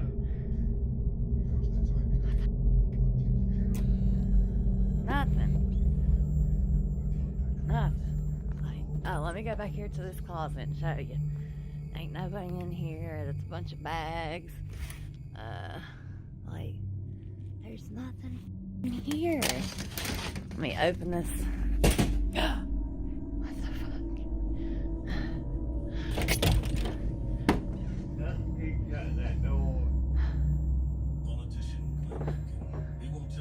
No one here, guys. Just me and Pops. What the f? And the dogs, obviously. Hey, Daisy. What's going on, crazy? Woo! In the middle of the video, a door suddenly slams shut with force. Moments like this have left her feeling exposed in her own home, unsure whether she's being watched, followed, or something worse. In paranormal cases, escalation during daylight hours is often considered more serious, because it suggests whatever is present no longer needs darkness to operate. And then there's the dogs. Many believe animals don't hide unless they feel threatened. Their instinct is survival. If they're hiding under the bed, refusing to move, it could mean they're trying to escape something they can sense but can't fight.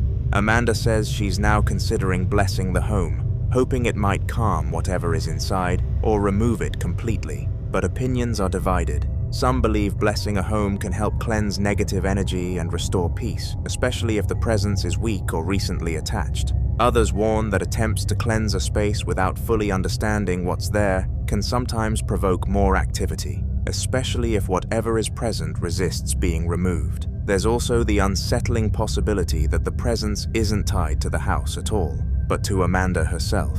Until she takes the next step and shares what happens after the blessing, this remains unsolved.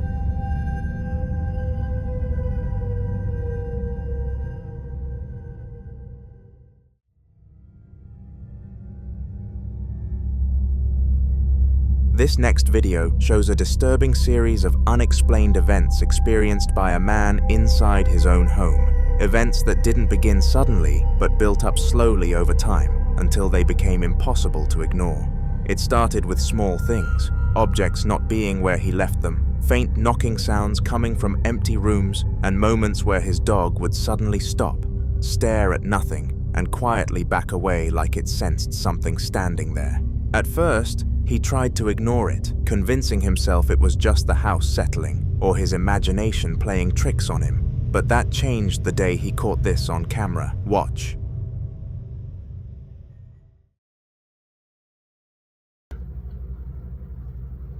This is camera recording. Huh. This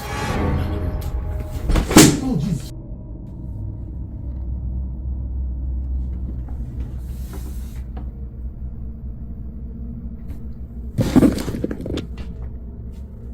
Dude. The mirror that had been placed securely against the wall suddenly falls on its own, but things didn't stop there. Another time, he captured something even more direct.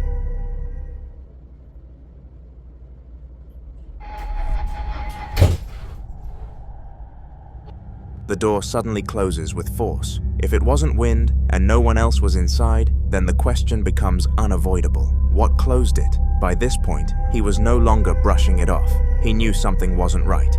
Then one afternoon, shortly after arriving home, he heard loud banging noises coming from inside. Instead of ignoring it, he immediately set up his camera. Watch this. Banging noises in here. So that's why I'm setting up the camera right now to find out, what the fuck it is. Max, shut up. Everybody here.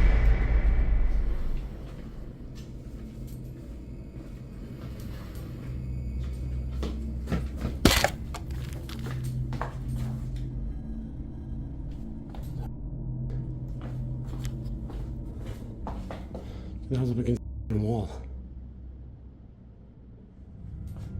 A shadow appears on the wall, and though he couldn't capture it on camera, the reaction of the dog is enough to know something or someone was definitely there. Still, nothing prepared him for what came next. One night while he was asleep, his phone somehow took selfies. Not one, but multiple. Watch him out. Didn't take the picture because it was taken from the end of my bed. One of them, at least. The other one was like next to me. But also, in those pictures, the first one,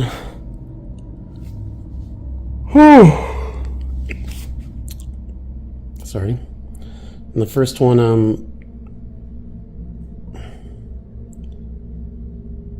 there's like another face next to my wife's face. And I was thinking maybe it was like a reflection of my face, but how in the is there going to be a reflection of my face on the pillow?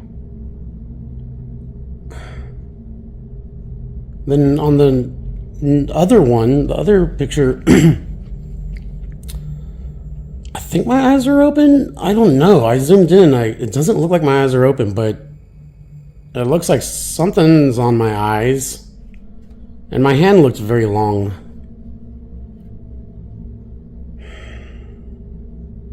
Yeah.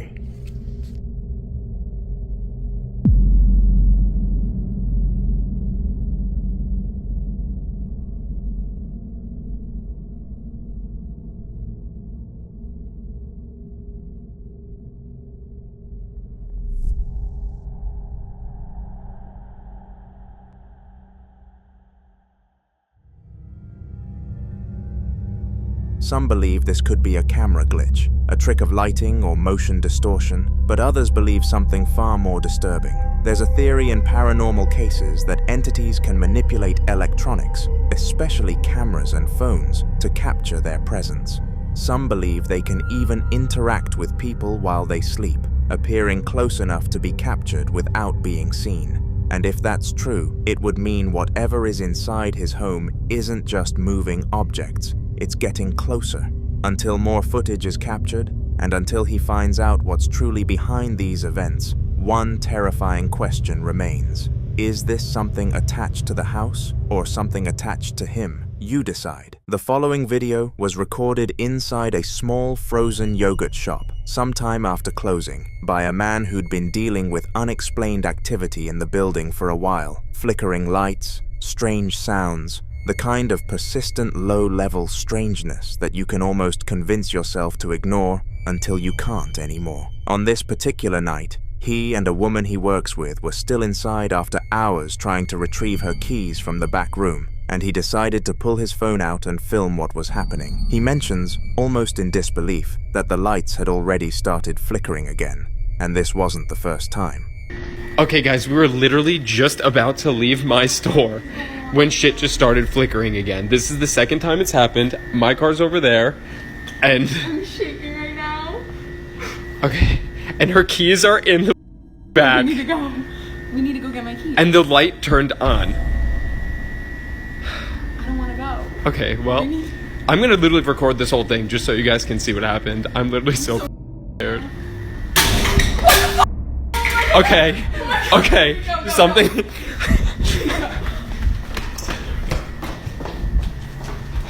The bathroom light's on too.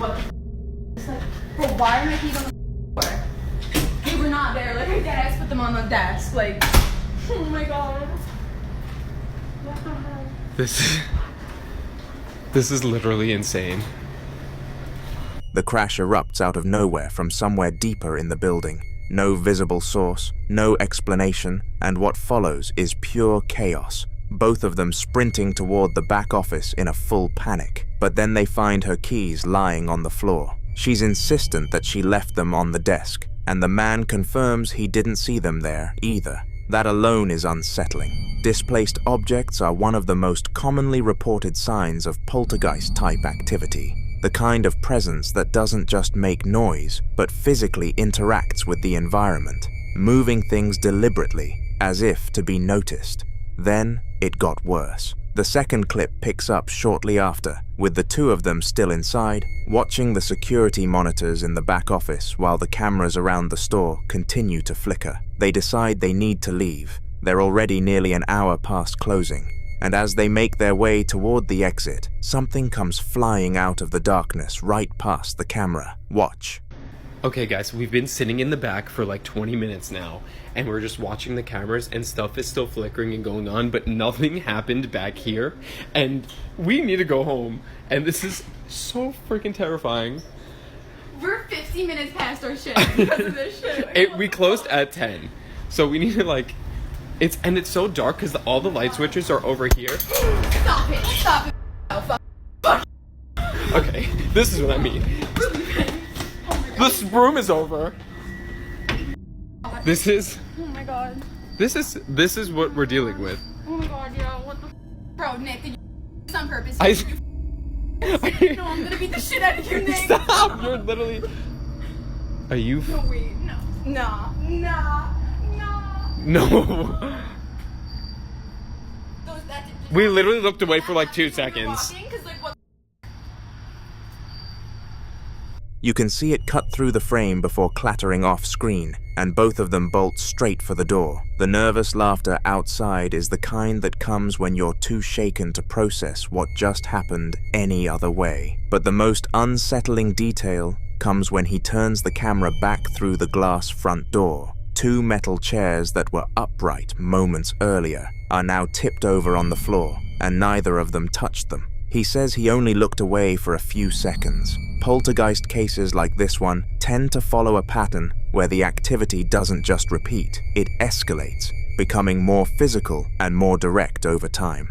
as though whatever is present is testing how much it can do before someone finally leaves. He says he's planning to do an overnight stay to try to make contact. What do you think will happen if he does?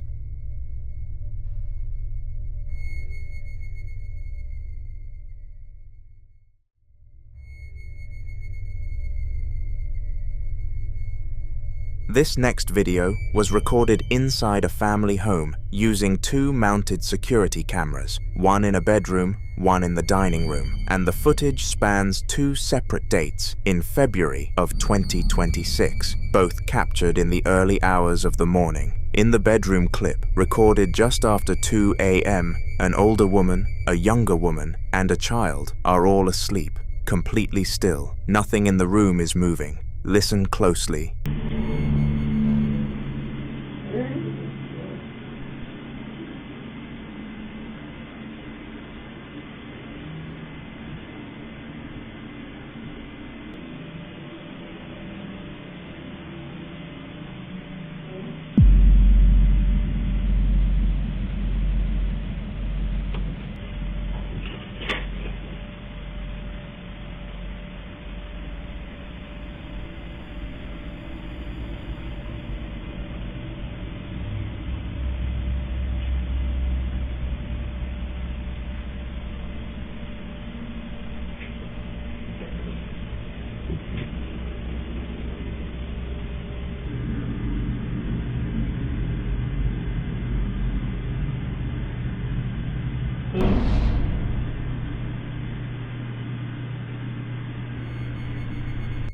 A quiet, disembodied male-sounding voice is heard whispering a name, Naneng, into a room where everyone is asleep. Then in the dining room, footage recorded just after 5 a.m., the same kind of voice speaks again in an empty room, saying the name Len, seconds before a teenage girl walks out of a hallway door on her own. And back in the bedroom, at the exact same timestamp, the voice speaks once more, this time with what sounds like a questioning inflection, calling out while the entire family remains completely unconscious. So if you listen carefully, something is calling their names, and not one of them heard it.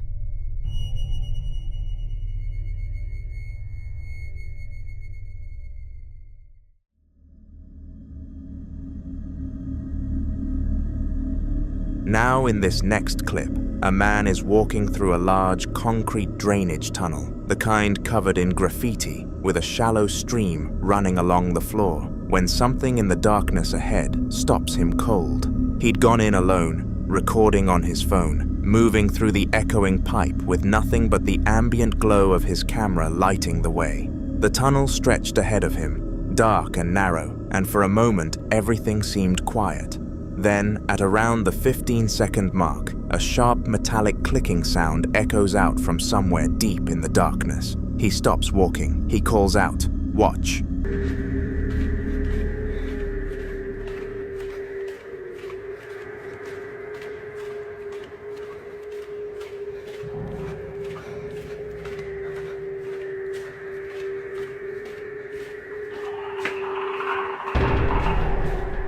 What the hell?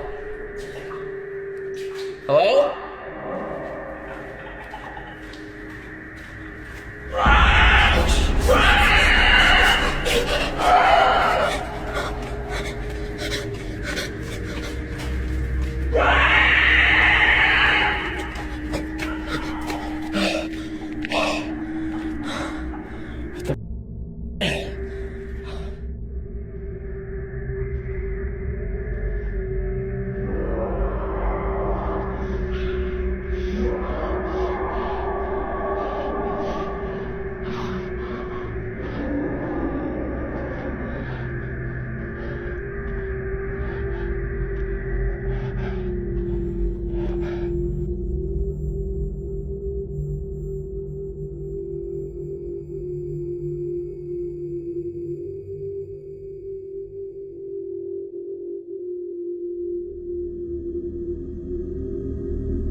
What answers him back isn't a person. A low, guttural sound, somewhere between a growl and a distorted whisper, rolls back through the tunnel in response to his voice. and then, as his eyes adjust to the darkness, you can make out the shape standing at the far end, tall, impossibly thin, 2 points of white light where the eyes should be. The enhanced replay at the end makes it even harder to dismiss. The figure's limbs are long and spindly, its skin pale and gaunt, and it stands completely motionless right up until the moment it lunges and lets out a sustained, piercing shriek that sounds nothing like a human being. He runs. A lot of viewers immediately called it a crawler, a modern internet label for pale, thin, humanoid figures, reported in isolated tunnels and underground spaces, usually described by their unnatural proportions and the way they move. Others think the glowing eyes point to something else entirely, something that doesn't fit neatly into any category. Skeptics argue it could be a person with a torch, but that explanation gets harder to hold onto when you hear what came out of that tunnel. So what exactly was standing in the dark, waiting?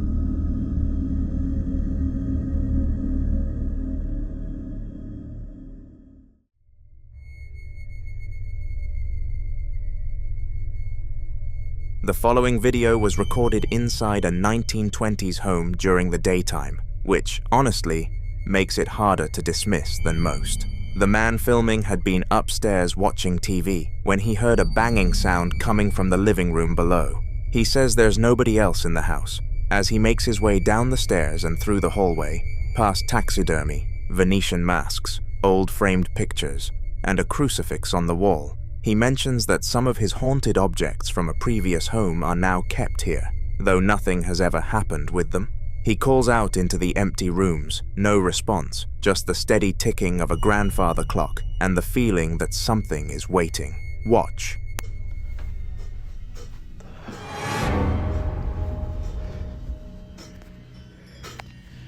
It's banging in the living room. There's nobody else in the house.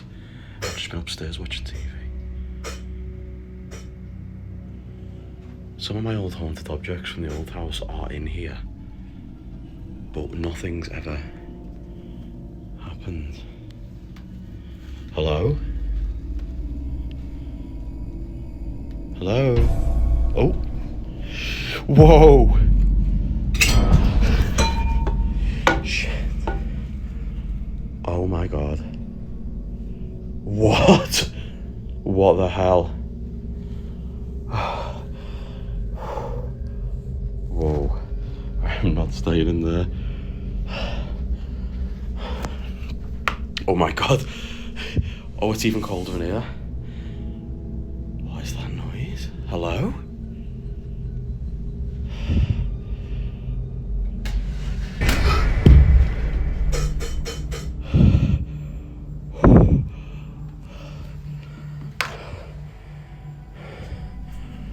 What the fuck? Oh my god. Well, it looks like my objects are back at it again, doesn't it? What the hell? What the hell now?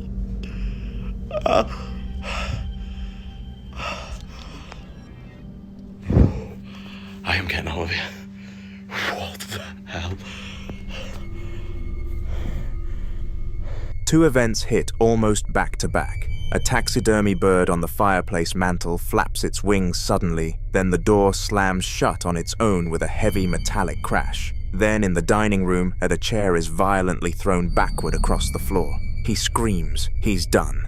If you look at how quickly these events escalate, bird, door, chair, all within about a minute, it fits a pattern that paranormal researchers often describe as poltergeist behavior, where physical objects are moved or thrown with what seems like deliberate, escalating force. The term poltergeist comes from the German for noisy ghost, and what makes these cases distinct is the physical aggression, not just shadows or sounds, but objects acting against gravity. Skeptics will say the taxidermy bird could be mechanical, that the door and chair could be rigged, but his reaction, the shaky hands, the swearing, the decision to just leave, that's difficult to fake convincingly. He even notes a second chair had shifted by the time he looked back. So what set it all off?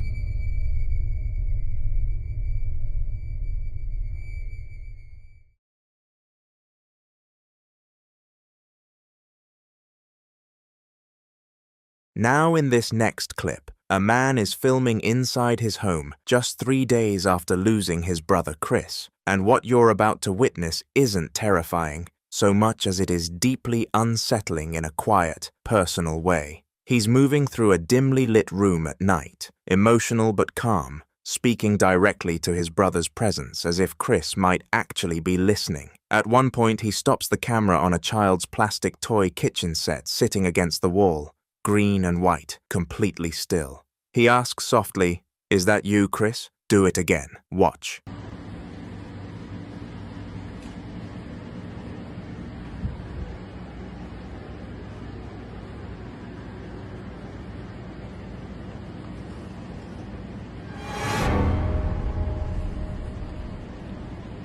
That's you, Chris. Do it again.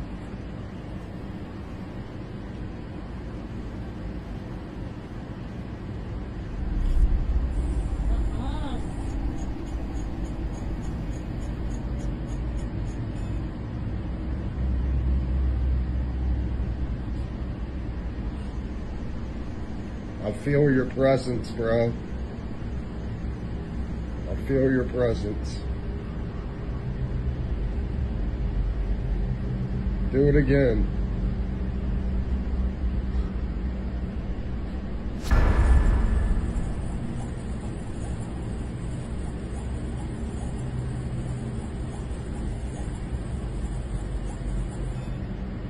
Holy shitballs. What did I miss?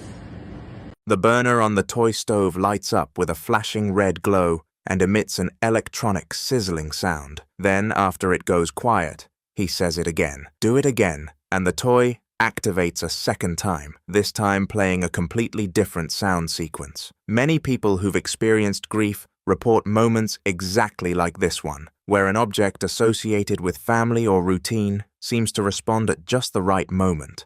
Others think the timing is too precise to dismiss. You decide.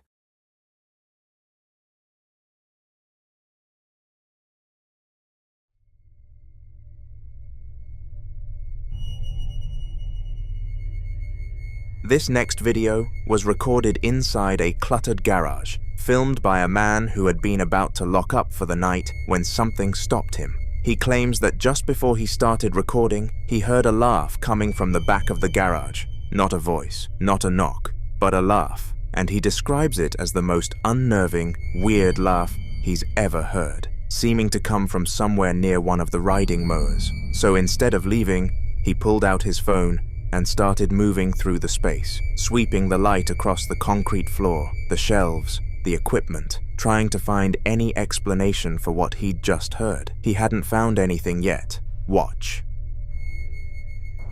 Alright, so I was just closing this up. Like just locking it up to head out.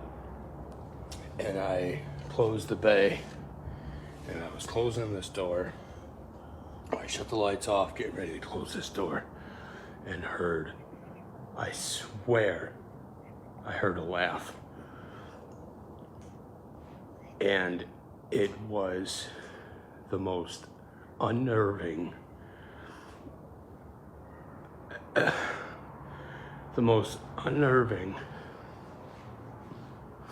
and it was such a weird laugh.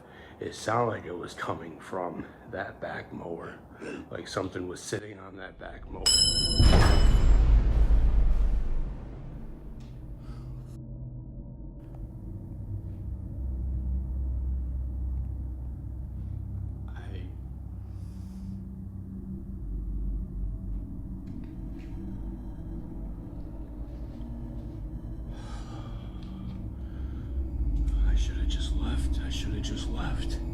I should have left it alone. I don't even know what that was, where it came from, where it went.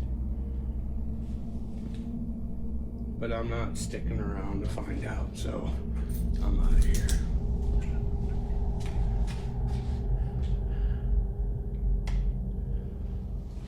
Screw this. I'm out of here. I am not sticking around. A sudden, sharp metallic crash explodes off-screen with enough force to make him physically flinch, and when he swings the light toward the source, there's nothing there. No fallen object, no obvious cause, nothing on the floor that wasn't there before. His voice afterward is shaky, and you can hear him repeating that he should have just left, that he doesn't know where the sound came from or where it went. Some think residual energy in cluttered, closed-off spaces can build tension and release it violently, almost like pressure finding an outlet. And the laugh he heard before he even started filming, that detail is hard to shake. What exactly was waiting for him in that garage?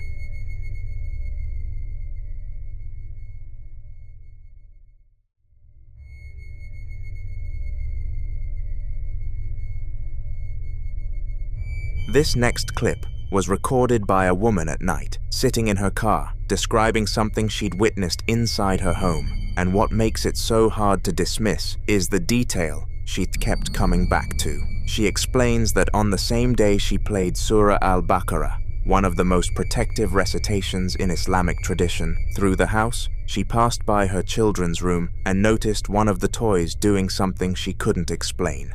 Her daughter's Peppa Pig stuffed toy lying on the bed. Watch. I put Baqarah in my house. That same day, I am like just passing by my kid's room, and basically I see one of the toys doing this.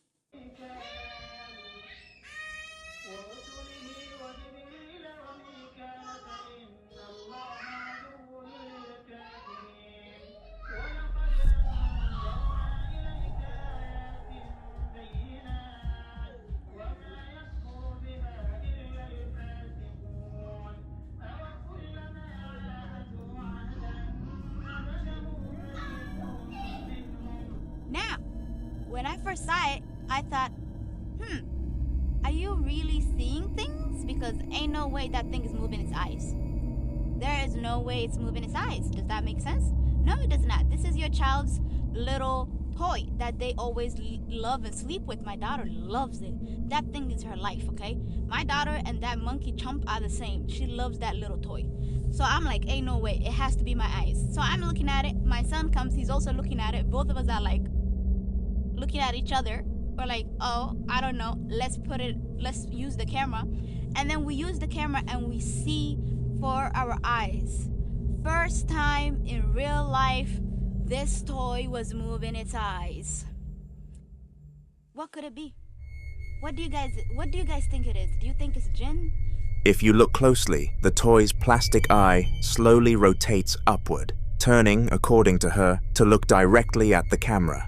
She says she thought her eyes were playing tricks on her at first, so she called her son over, and both of them stood there watching it together before deciding to film it. Many in the Muslim community watching this immediately pointed to jinn, supernatural beings described in Islamic tradition as created from smokeless fire, capable of inhabiting objects, invisible to the naked eye, but very much present.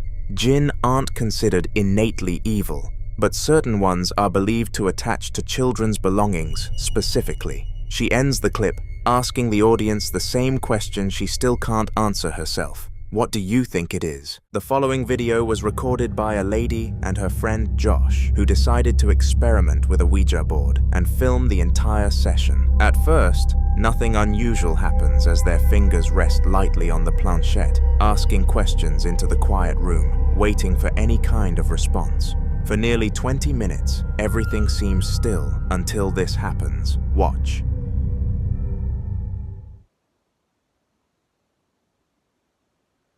Blow out a candle if you're here.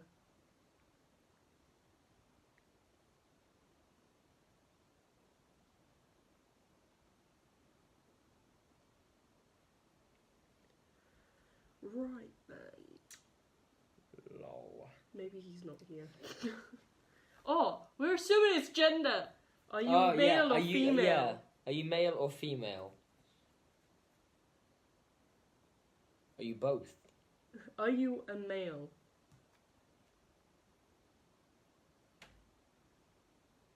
What was that? It's probably just the house creaking.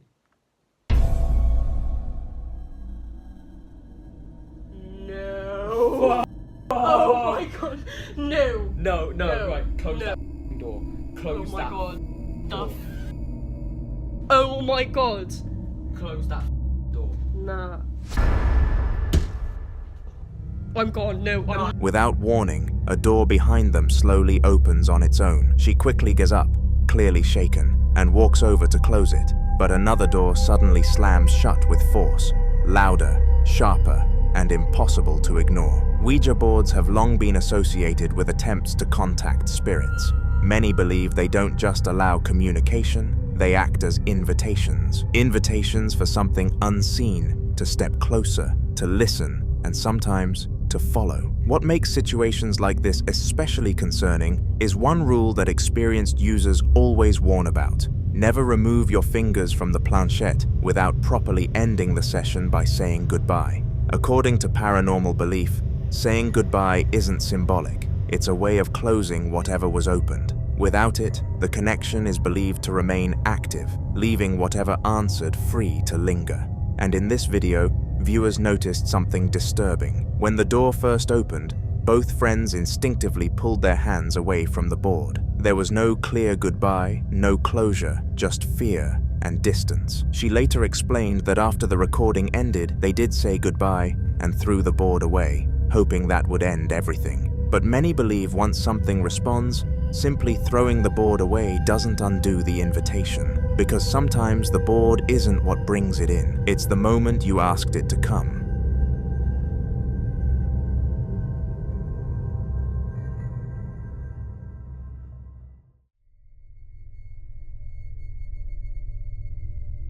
In this next clip, two friends decide to explore the basement of Danvers State Hospital. They enter through the rear loading garage and slowly make their way down the long, dimly lit corridor toward the front of the building before turning back.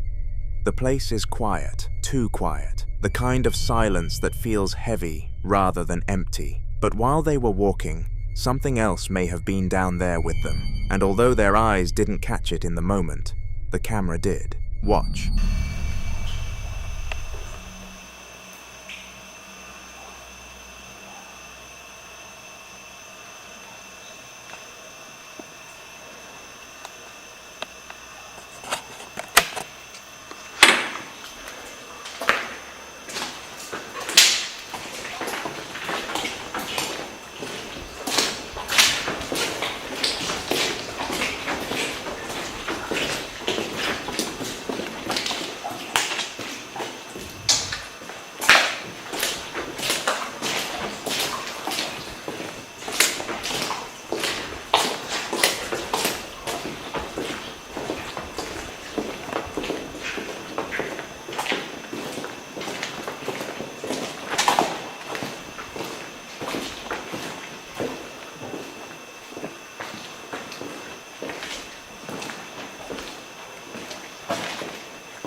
If you look closely, you can see what appears to be a figure walking past. Now, some viewers believe it could be a homeless person who simply didn't want to be noticed. But then there's the location.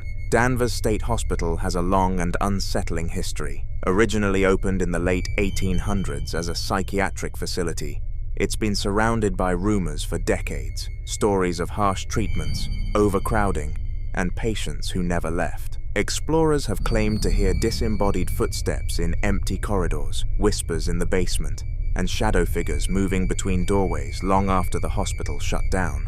So was this a person moving quietly in the dark? Or could it be something tied to the building's past, still walking the halls it once knew? I'll let you decide.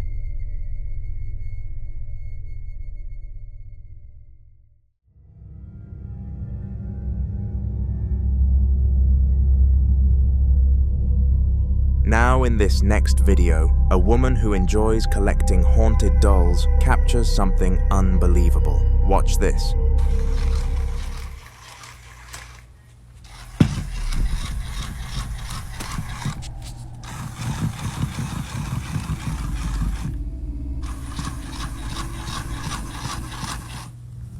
At first glance, you must have assumed the obvious: faulty wiring, hidden batteries, or some kind of built-in mechanism. But after looking closely and seeing that there are no batteries inside, you start to wonder. Collectors who specialize in haunted objects often believe certain items can act as vessels.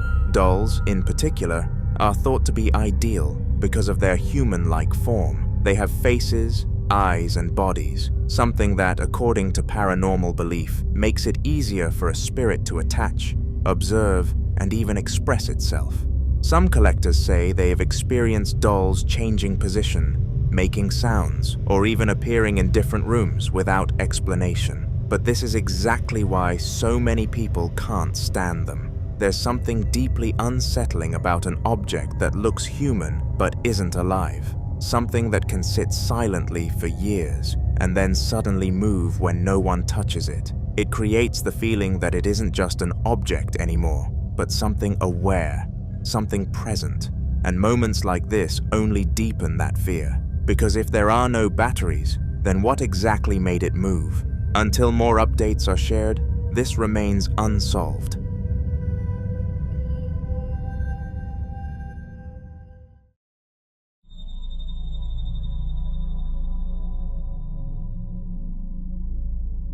The following video comes from a man who, for weeks, kept waking up to find his kitchen in complete disarray. Cabinets left slightly open, utensils on the floor, and containers knocked over. At first, he blamed rats. It was the only explanation that made sense, especially living in an area where rodents weren't uncommon. But something about it didn't sit right with him. Some of the objects being moved were heavy, solid containers, and things that would require real force to push off the counter. Still, he tried everything: traps, repellents, sealing entry points. And yet, every morning, the mess kept coming back. Eventually, he decided to install a camera in his kitchen, hoping to finally catch whatever was responsible. And what he captured left him shaken. Watch this.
The movement doesn't look like the items were unstable, then fell. It looks more like something unseen is standing there, choosing what to move next. Some believe this could be a poltergeist, a type of entity known not for appearing, but for interacting physically with the environment.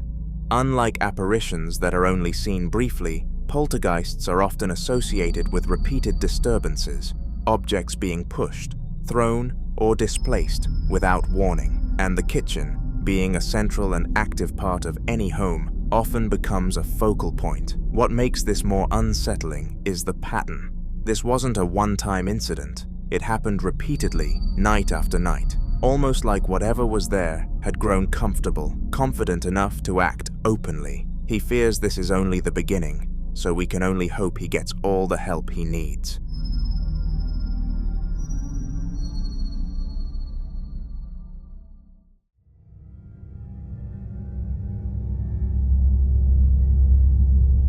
Unlike the man in the previous clip, who is still searching for answers, this man says he already knows what he's dealing with. For months now, he's been living with what he believes is the spirit of a child. It started with light footsteps running across the hallway when no one else was home, toys he didn't own appearing in different places, and soft giggling late at night, the kind that stops the moment he tries to follow it. Sometimes, he even hears laughter echoing from empty rooms, playful but wrong.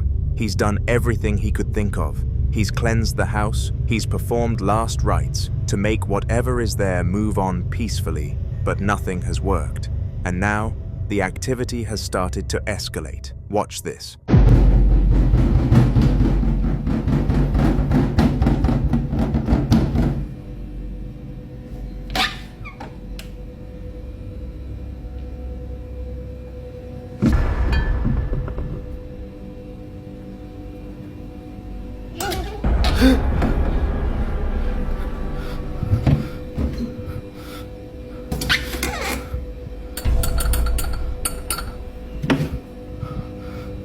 First, the kitchen cabinet. Then you can hear something giggle.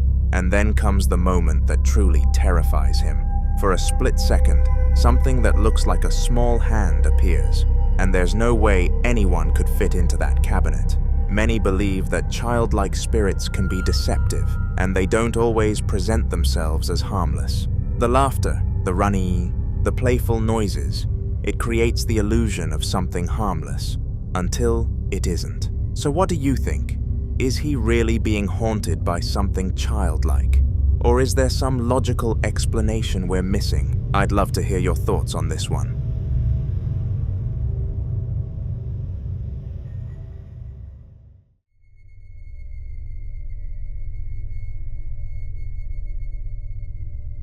In this next clip, a guy and his friend are playing card games, enjoying what was supposed to be a normal, quiet night, when suddenly, the bathroom door starts doing this. Bueno, te dejo primero. Listo, te regalaste. Truco. Quiero. No, dale, boludo. No le des bola, no le des bola, no le des bola porque es peor. No le des bola. ¿Qué hora es? ¿Qué hora es? Son las 3 de la mañana. Las 3 de la mañana. Siempre arranca los redes, no le des bola. Hacé cuenta no pasa nada porque si no es peor, boludo. No, dale, Leon, a mí me da miedo. No le des bola. Dale, juega, boludo, dale. No es nada, son ruidos nomás. No, ni en pedo eso por la aguja de mierda esa, me hiciste jugar otra vez. Si salió re mal, ni nos contactamos, dale, juega. Ahí te está, para, dale, boludo, no, apaga la luz. No, no apague nada. Apaga la luz. No apague nada. Apágala. No, ya está. Para. Para que le voy a preguntar. No apagué. No seas cagón, para. ¿Por qué no quisiste hablar con nosotros ayer? No pregunté nada. Para. Para que, a ver, vamos a probar, para. Manifestate si estás acá. Ya está, boludo. Ahí está. Entra que yo le pregunto. Dale, entra, dale, no seas cagón. Dale, que es la primera vez que me pasa estando con alguien, dale. Encima tengo todo grabado, para. ¿Por qué me estás molestando a mí? No grabé, boludo, ya estábamos en la mierda. Para, no te vayas. Para. No, dale, boludo, no, dale. En serio te digo. Si te ayudo, ¿me dejas en paz? Para. Entra. No, abrí la puerta. No entro ni pedo. No, yo me quiero. Para. ¿Cómo te saco de ahí?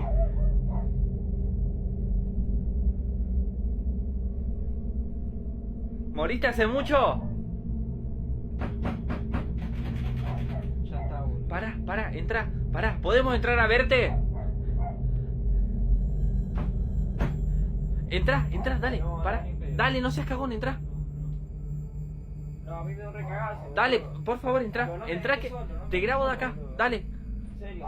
Entra, boludo, dale. Prende la luz. No. Pará, déjame a mí. Vení, déjame a mí. Pará. No hay nada, boludo. Vamos a salir. The handle begins shaking aggressively, like someone on the other side is desperately trying to get out. What makes this even more disturbing is the fact that the door isn't locked. With that much force on the handle, the door should open easily, but it didn't. More like whatever or whoever was there was trying to get their attention. According to the owner of the apartment, this wasn't the first time strange things had happened in that bathroom. He's heard violent banging on the same door before, and sometimes, late at night, he hears whispers coming from inside. Not random noises, but what sounds like actual conversations.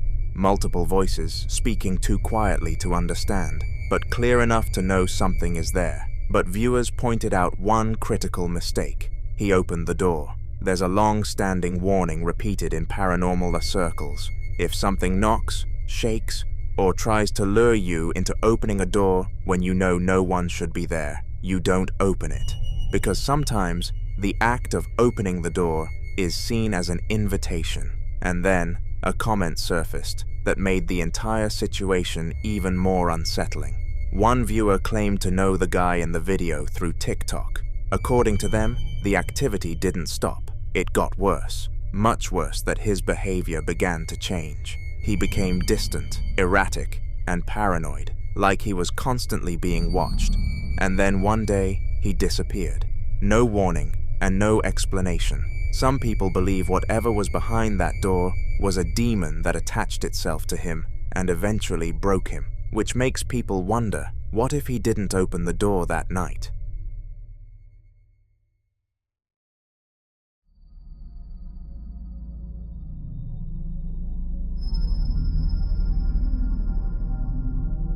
Now, in this next clip, a woman shares the disturbing activity that's been happening inside her home, a house she lives in with her husband and her father-in-law.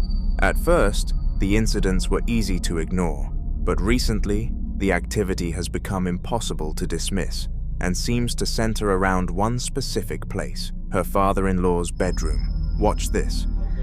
Alright guys, some crazy stuff's been happening in my house. I'm trying to catch it on camera.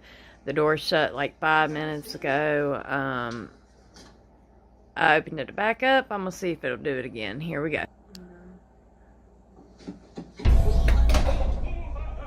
Oh shit.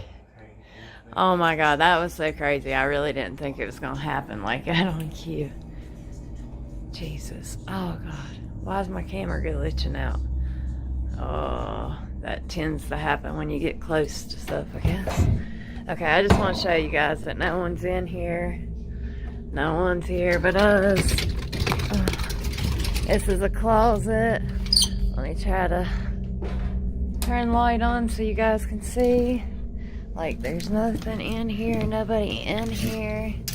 Like, what the fuck? Nobody under a bed. You can't see nothing. Ah! Oh my god. Holy shit. Oh my god. What the? And guys, I know my father-in-law did not just shut that fucking door. He's like 60 some years old, guys. Like, this stuff. And this is his bedroom, and he's scared to death. Like, he's been sleeping on the couch. And my brother's been sleeping in his bed. But this is crazy. What the? I don't know.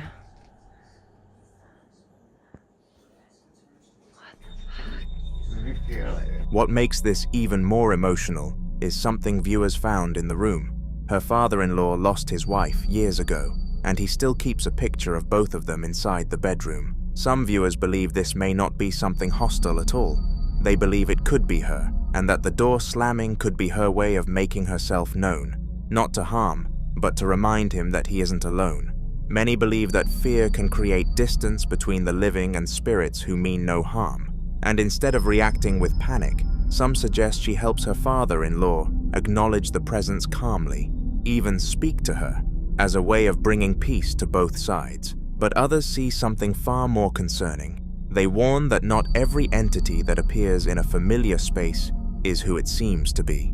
Some entities are believed to mimic loved ones, using emotional attachment as a way to gain trust and remain close. The sudden, forceful movement of the door doesn't feel gentle or comforting. It feels aggressive, like something trying to assert control over the space. So if it isn't his late wife, then something else may have chosen that room for a reason. But as always, I'll leave you to be the judge.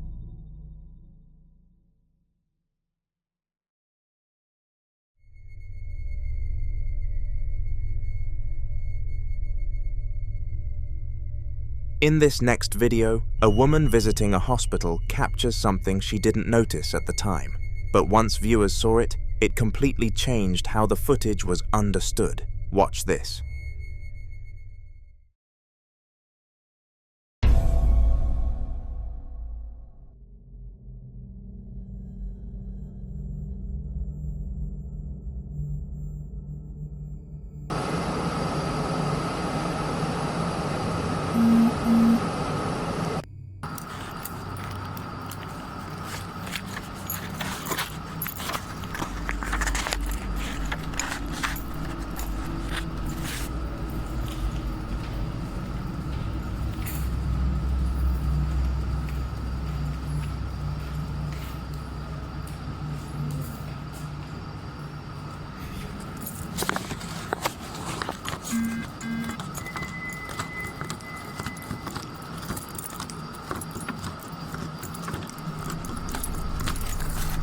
If you focus on the right side of your screen, near one of the wards, something briefly peeks out. It's quick, almost cautious, like whatever it is doesn't want to be fully seen. And then, seconds later, it appears again, this time on the left side. What makes this more disturbing is what happens next. She immediately goes back to check those rooms herself, expecting to find maybe a nurse, a patient, or at least someone who had been standing there moments earlier. But when she looks inside, the rooms are empty. Hospitals are places where life and death exist side by side. Every hallway has seen moments of relief and moments of loss. Over the years, countless patients have spent their final hours inside rooms just like those. And many people believe that when someone passes suddenly or with unfinished emotions, their presence can linger, tied to the very place where they took their last breath. So what do you think she saw? A nurse stepping out of view at just the right moment? Or something that never really left those halls in the first place?